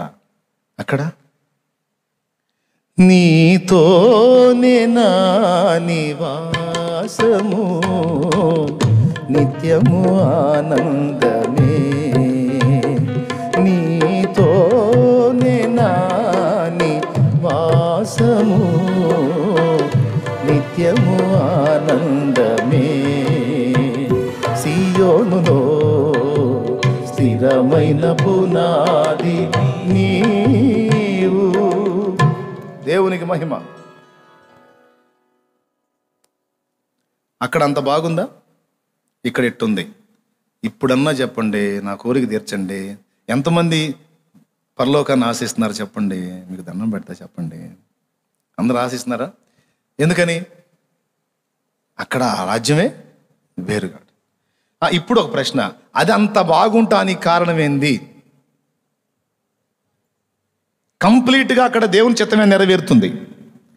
కంప్లీట్గా ఆయన ఏది చెప్తాడో అదే జరుగుతుంది అక్కడ. అందుకనే అది అట్లా ఉంది. మరి ఇది ఎందుకు ఇట్లా తగలబడింది? ఇక్కడ ఆయన చెప్పింది జరగదు, ఇక్కడ సైతాన్ చెప్పిందనో మనం చెప్పింది జరిగింది. ఇక్కడ సొంత పెత్తనం కదా. అందుకే ఈ లోకం ఎట్ట తగలబడింది, మన బతుకులు కూడా ఇంతే తగలబడ్డాయి. అర్థమైతే ధన్యులే.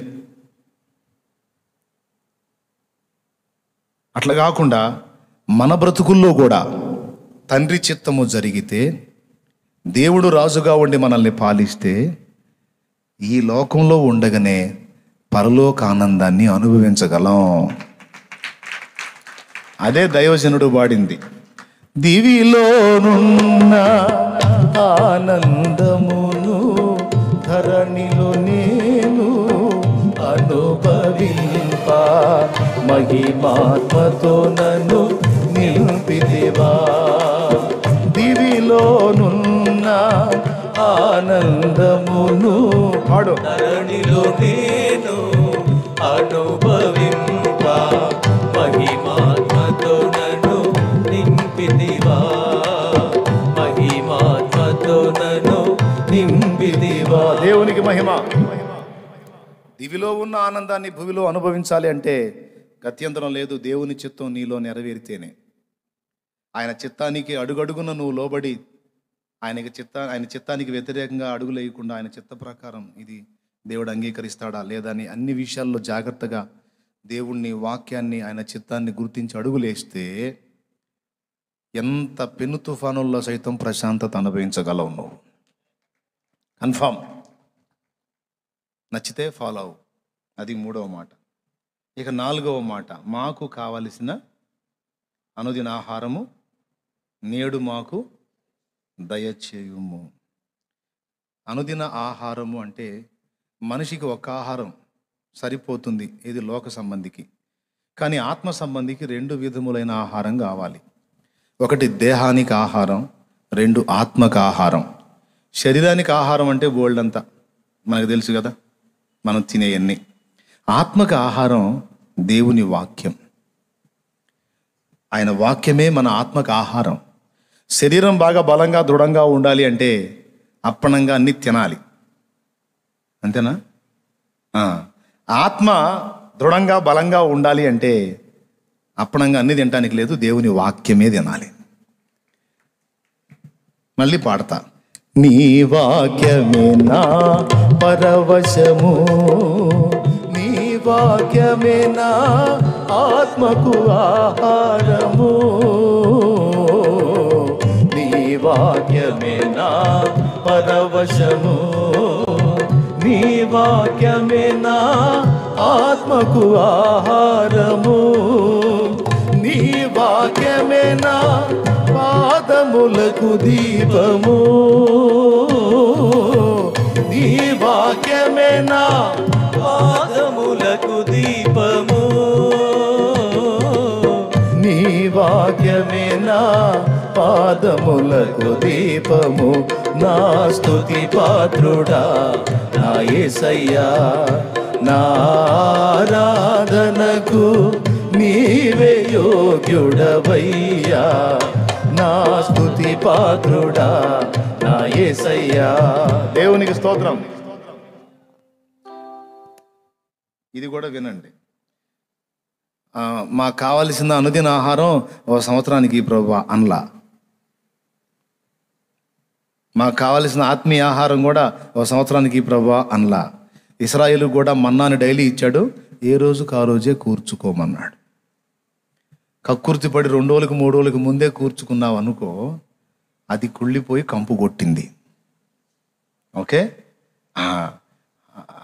ఎందుకు ఎటుగుటి ఫ్రీగానే ఇస్తున్నాడు కదా, ఫీజు ఏమి లేకుండా, అదేదో సంవత్సరానికి ఆడ పడేస్తే పోను కదా అన్నది ఒక డౌట్ మనకి. ఏ రోజుకు ఆ రోజే ఎందుకు అడగమన్నాడు? ఓ సంవత్సరానికి అడిగేస్తే పోలా, ఇచ్చేస్తే పోలా అంటే ఇయ్యొచ్చు, దేవుడు ఇస్తాడు, కానీ నువ్వు కనపడవుగా మళ్ళీ సంవత్సరం దాకా. ఒకేసారి ఇచ్చాడు అనుకో, ఇక మళ్ళీ సంవత్సరం దాకా చూడవుగా దేవుడికి వెళ్ళి. అంటే ఆయన ఏం కోరుతున్నాడంటే, ప్రతి దినము నీవు బ్రతుకున్నట్లు ఆహారము కొరకు నీవు నాకు సమీపంలోకి రావలసి ఉన్నది. ఎవ్రీడే నీ ముఖం నాకు కనపడాలి, నీ స్వరం నాకు వినబడాలి. ఎందుకంటే నీ ముఖము మనోహరము, నీ స్వరము మధురము, నీవు నా పావురానివన్నాడు.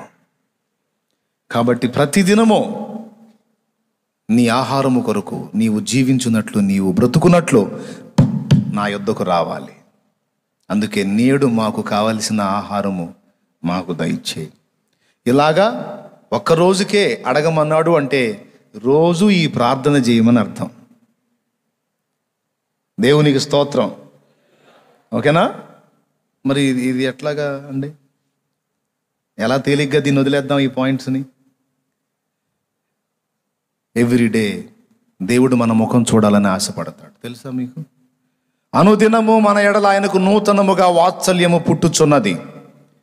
వాత్సల్యం పొందుకుంటున్నాం, మిగిలిన కార్యక్రమాలన్నీ చేస్తున్నాం, ఆయనకు ముఖం చూపించట్లా.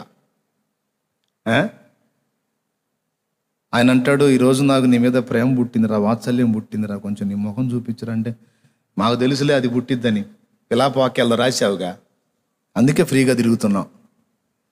అదే ధైర్యం మనకి, ఏ రోజుకు ఆ రోజు క్రొత్తగా ప్రేమ పుట్టిద్ది, ఇక నేను ఏ ఆటలాడినా నడుస్తుంది అని. అనుదినము మన ఎడల ఆయనకు నూతనముగా వాత్సల్యము పుట్టుచున్నది. ఈ వాత్సల్యాన్ని ఆధారం చేసుకొని పోయి ఆయన పాదాలు పట్టుకొని డే అక్కడి నుంచి స్టార్ట్ చేయాలి. ఆ ఒక్కటి తప్పించి అన్నీ మొదలు పెడతారు, అది తప్పు. చెప్తున్నాడు, అనుదినము ప్రతిదినము నా గడప దగ్గర కాచుకున్నవాడు ధన్యుడు. ఎక్కడుంది? సామెతల గ్రంథము 8వ అధ్యాయము. సామెతల గ్రంథం తొందరగా తీసుకోండి, ఇక టైం అయిపోయింది, ఇక ముగించేసేస్తాను. 34 వచ్చిన 8:34 చదువుమా. అన్నదినము నా గడప యొద్ద కనిపెట్టుకొని నా ద్వారబంధముల యొద్ద కాచుకొని నా ఉపదేశము వినువారు ధన్యులు. మళ్ళీ చదువమ్మా. అనుదినము నా గడప యొద్ద కనిపెట్టుకుని. ఆ మాటను ఆధారం చేసుకుని, ప్రతిదినము నీ గడప యొద్దని కాచుకొని కూర్చున్నాము, ప్రతి ఒక్కరిని రక్షించమని నిన్నే వేడుకున్నా అని పాడాం. దేవునికి స్తోత్రం. అయిపోయింది కాదు. ఎవ్రీడే మనం ఆయన దగ్గరికి రావాలని ఆయన కోరుతున్నాడు. ఆ ప్రార్థనలో అదే అడగమన్నాడు. ఎవ్రీడే అడగండి అయ్యా, ఏ రోజుకు ఆ రోజు అడగండి. ఐదవది అయిపోయింది, ఇంకా తేల్చేస్తున్నా సింపుల్గా. ఐదవది చాలా ముఖ్యమైనది. ఇది ఒక లింక్ పెట్టేశాడు. మీరు అనుకుంటారేమో నేను మారు మనసు పొందాను, బాప్తీసం పొందాను, అన్నీ క్షమించబడ్డాయి, నాకు ఇబ్బంది ఏం లేదు, నేనెవరిని క్షమించాల్సిన అవసరం లేదని మీరు అనుకుంటారేమో. క్షమించుడి, అప్పుడు మీరు క్షమించబడుదురు అన్నాడు. నేను మీ సమస్త పాపములను క్షమించి మిమ్మల్ని ఎలాగైతే కనికరించానో మీ ఎడల తప్పిదములు చేసిన వారిని కూడా గత్యంతరం లేదు, నిశ్చయంగా మీరు కూడా క్షమించబద్దులై ఉన్నారు. ఖండితంగా చెప్పాడు. పరలోక ప్రార్థనని నిర్లక్ష్యం చేసిన వాడు నేను ఇతరులను క్షమించాలి అనే పాయింట్ని మిస్ అవుతాడు. ఏ రోజుకు ఆ రోజు దేవుని పాదాల దగ్గరికి వెళ్ళినప్పుడు మనం ఎవరి ఎడల తప్పిదం చేసినా దేవుణ్ణి క్షమాపణ అడగాలి. అవకాశం ఉంటే వారిని కూడా అడగొచ్చు. మన ఎడల ఎవరైనా తప్పిదం చేసుంటే వారిని కూడా మనసారా క్షమించటం మనం చెయ్యాలి. నీ సహోదరునితో నీకు విరోధం ఏమైనా ఉంటే ముందు పోయి సమాధాన పడి తర్వాత వచ్చి అర్పణ అర్పించు అన్నాడు. నువ్వు వాడిని క్షమించక మునుపు, సమాధాన పడక మునుపు అర్పించొద్దు, ముందు అది చెయ్యి అన్నాడు. పేతురు అడిగాడు, ఎన్ని మార్లు క్షమించాలి ప్రభువా? ఒక 7 సార్లు క్షమించి 8వ తన్నొచ్చా? 70 ఏండ్ల మారుల మట్టుకు అంటే నీ బ్రతుకు కాలం అంతా కూడా క్షమించుటకు ఎప్పుడు సిద్ధ మనసు కలిగి ఉండాలి నాయన. పోనీలే అనుకోయ్యా, అది నా మనసు అన్నాడు. బా పోనీ ఏడ్చాడు. ఆ మొహం తెలిసి చేశాడంటావా? తెలిసి చేసిందంటావా? పోనీలే అనుకో, అప్పుడు నిన్ను కూడా పోనీలే అని విడిచిపెడతా. నువ్వేమో 50,000 క్షమించబడ్డావు, 500 పట్టుకొని చొక్కా పట్టుకొని రోడ్డు మీదకి లాగి నరాలు తీస్తారో, నా డబ్బులు ఎప్పుడు ఇస్తావంటావా? మరి నా 50,000 కట్టరా అంటా. నేనేం చెప్తావు? నీవు నా పట్ల చేసినవి 50,000 నేను నిన్ను క్షమించినప్పుడు నీ పట్ల పొరపాటు పడ్డ ఒకరిని నువ్వు క్షమించలేవా? క్షమించుట అనేది క్రైస్తవ జీవితంలో ఒక ముఖ్య సంగతి ఉన్నదని నొక్కి చెబుతున్నాడు ఇక్కడ.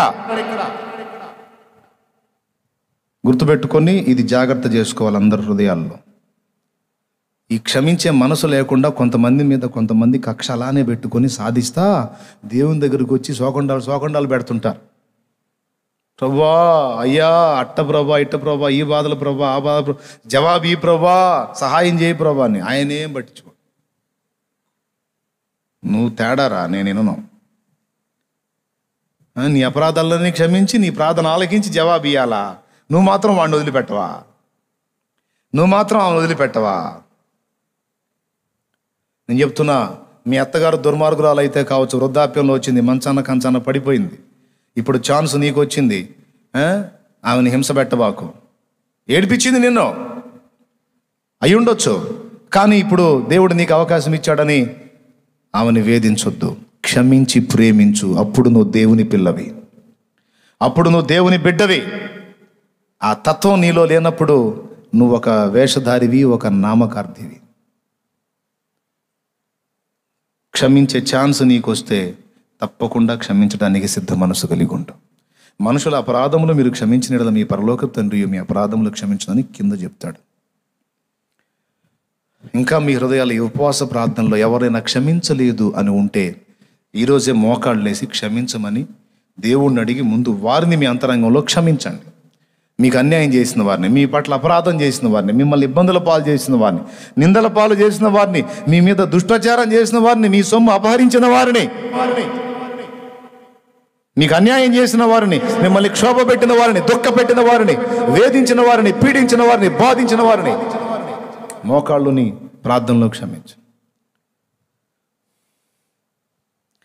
ఒకసారి ఒక అయ్యగారు చర్చిలో వాక్యం చెబుతూ, నాకు ఒక్క శత్రువు కూడా లేరు అన్నోళ్ళు ఎవరైనా ఉంటే చేయెత్తండి అన్నాడంట. అంటే క్షమించుట అనే అంశం చెబుతూ, నాకు ఒక్క శత్రువు కూడా లేడు అన్నవాళ్ళు ఎవరైనా ఉంటే చేయెత్తండి అంటే ఒక 80 ఏళ్ల ముసలాం చేయెత్తిందంట. చేయెత్తితే ఈయన అడిగాడు, అమ్మా సంపూర్ణమ్మ గారు వందనాలు, ఇంత గొప్ప వ్యక్తి మన మధ్యలో ఉన్నందుకు దేవునికి స్తోత్రం. ఇంతమందిలో ఎవరూ చేయెత్తలేదు, ఒక్క తల్లి ఎత్తింది, సంతోషం. సంపూర్ణమ్మ గారు మీకెవరూ శత్రువులు లేరా అని అడిగాడట. అప్పుడు సంపూర్ణమ్మ గారు అన్నారు, లేరు నాయన, మొత్తం చచ్చిపోయారు అందట. దేవునికి స్తోత్రం కలుగును గాక. బతుకుంటే శత్రువులే, చచ్చారు కాబట్టి శత్రువులు లేరు. అంటే ఈయన ఎట్ట చెబితే ఆమెకు అట్ట అర్థమైంది.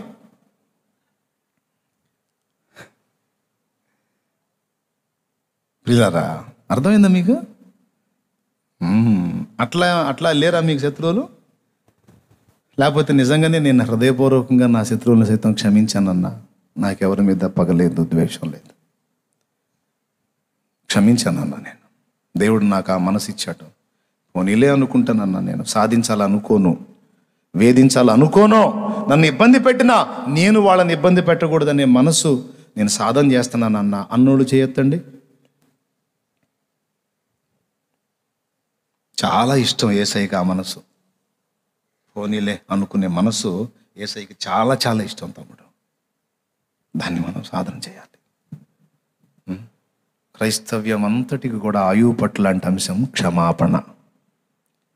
మారు మనసు పొంది బాప్తిజం దేనికి అసలు? ఆ క్షమాపణ ఎవరు ఇస్తున్నారు నీకు? ఇయ్యకపోతే నరకంలో మన దినం తద్దినం మొత్తం జరుగుతాయి. అంటే మన రక్షణ మొత్తం కూడా ఆయన క్షమాగుణం మీదే ఆధారపడి ఉంది. దేవుని గుణం క్షమించే గుణం అయినప్పుడు ఆయన పిల్లలంగా మనం కూడా ఆ గుణాన్ని కలిగి ఉండాలని ఇక్కడ వెల్లడి చేస్తూ ఉన్నాడు. ఎంత బ్లంట్గా చెప్తాడంటే, మనుషుల అపరాధములను మేము క్షమించి ఉన్న ప్రకారం నీవు మా అపరాధములు క్షమించు. అంటే క్షమిస్తే మమ్మల్ని క్షమించు, క్షమించకపోతే మమ్మల్ని శిక్షించు అని మన చేతే చెప్పిస్తున్నాడు ఆయన.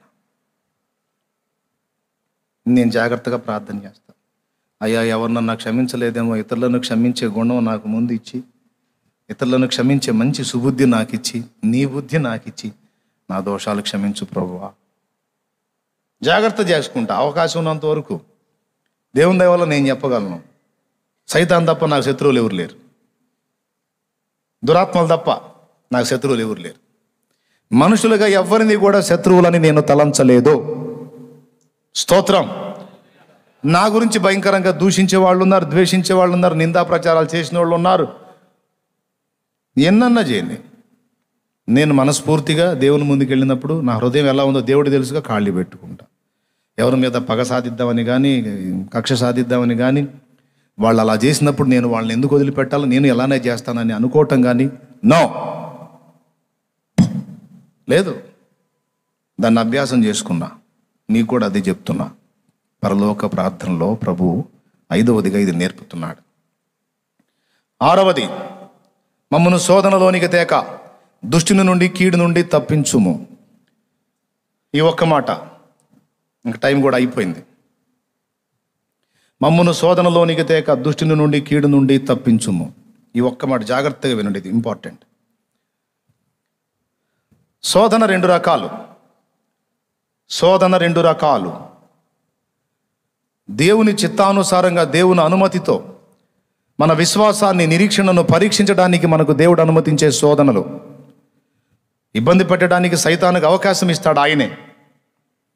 దేవుని అనుమతితో, దేవుని అవకాశంతో, దేవుని ఆమోదంతో వచ్చేటువంటి శోధనలు, పరిశోధనలు ఒక రకం. ఆ రకం శోధనలని దేవుడే ఎలా మాట్లాడాడంటే, అది సహించేవాడు ధన్యుడు అన్నాడు. యాకోబు రాసిన పత్రిక 1:12, శోధన సహించువాడు ధన్యుడు.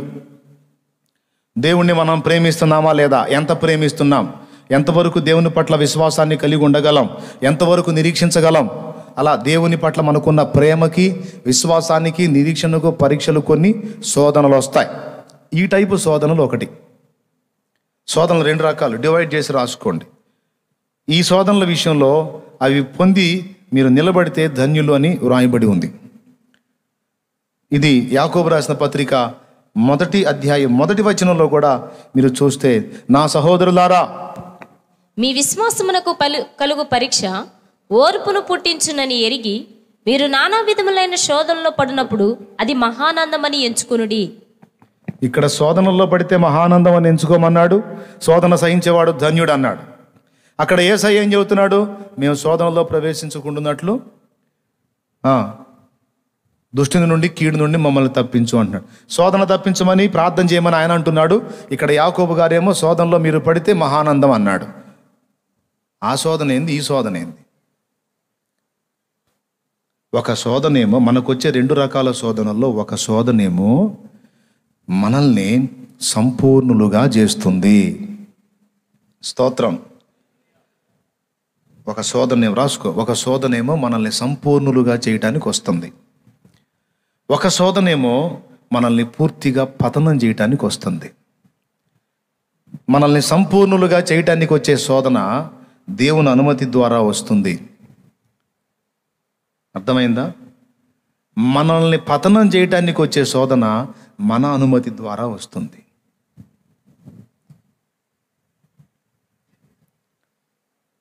మళ్ళీ చెప్తున్నా, మనల్ని సంపూర్ణులుగా చేయటానికి వచ్చేటువంటి శోధన దేవుని అనుమతి ద్వారా మనకు వస్తుంది. అక్కడే ఉంది, సహోదరులారా, మీ విశ్వాసమునకు కలుగు పరీక్ష మీలో ఓర్పును పుట్టించునని ఎరిగి మీరు నానా విధములైన శోధనల్లో పడినప్పుడు అది మహానందమని ఎంచుకొనుడి అని. తర్వాత మీరు సంపూర్ణులను, అనునాంగులను, ఏ విషయంలోనైనా కొదువలేని వారునై ఉండునట్లు ఓర్పు తన క్రియను కొనసాగింపనీయుడి. అది ఈ శోధనలు మనలో ఓర్పును అభివృద్ధి చేసి మనల్ని సంపూర్ణులుగా చేయటానికి వచ్చే శోధనలు అవి దేవుని అనుమతితో వస్తాయి. అవి మీకు వచ్చినప్పుడు మహానందం అని ఎంచుకోండి అన్నాడు.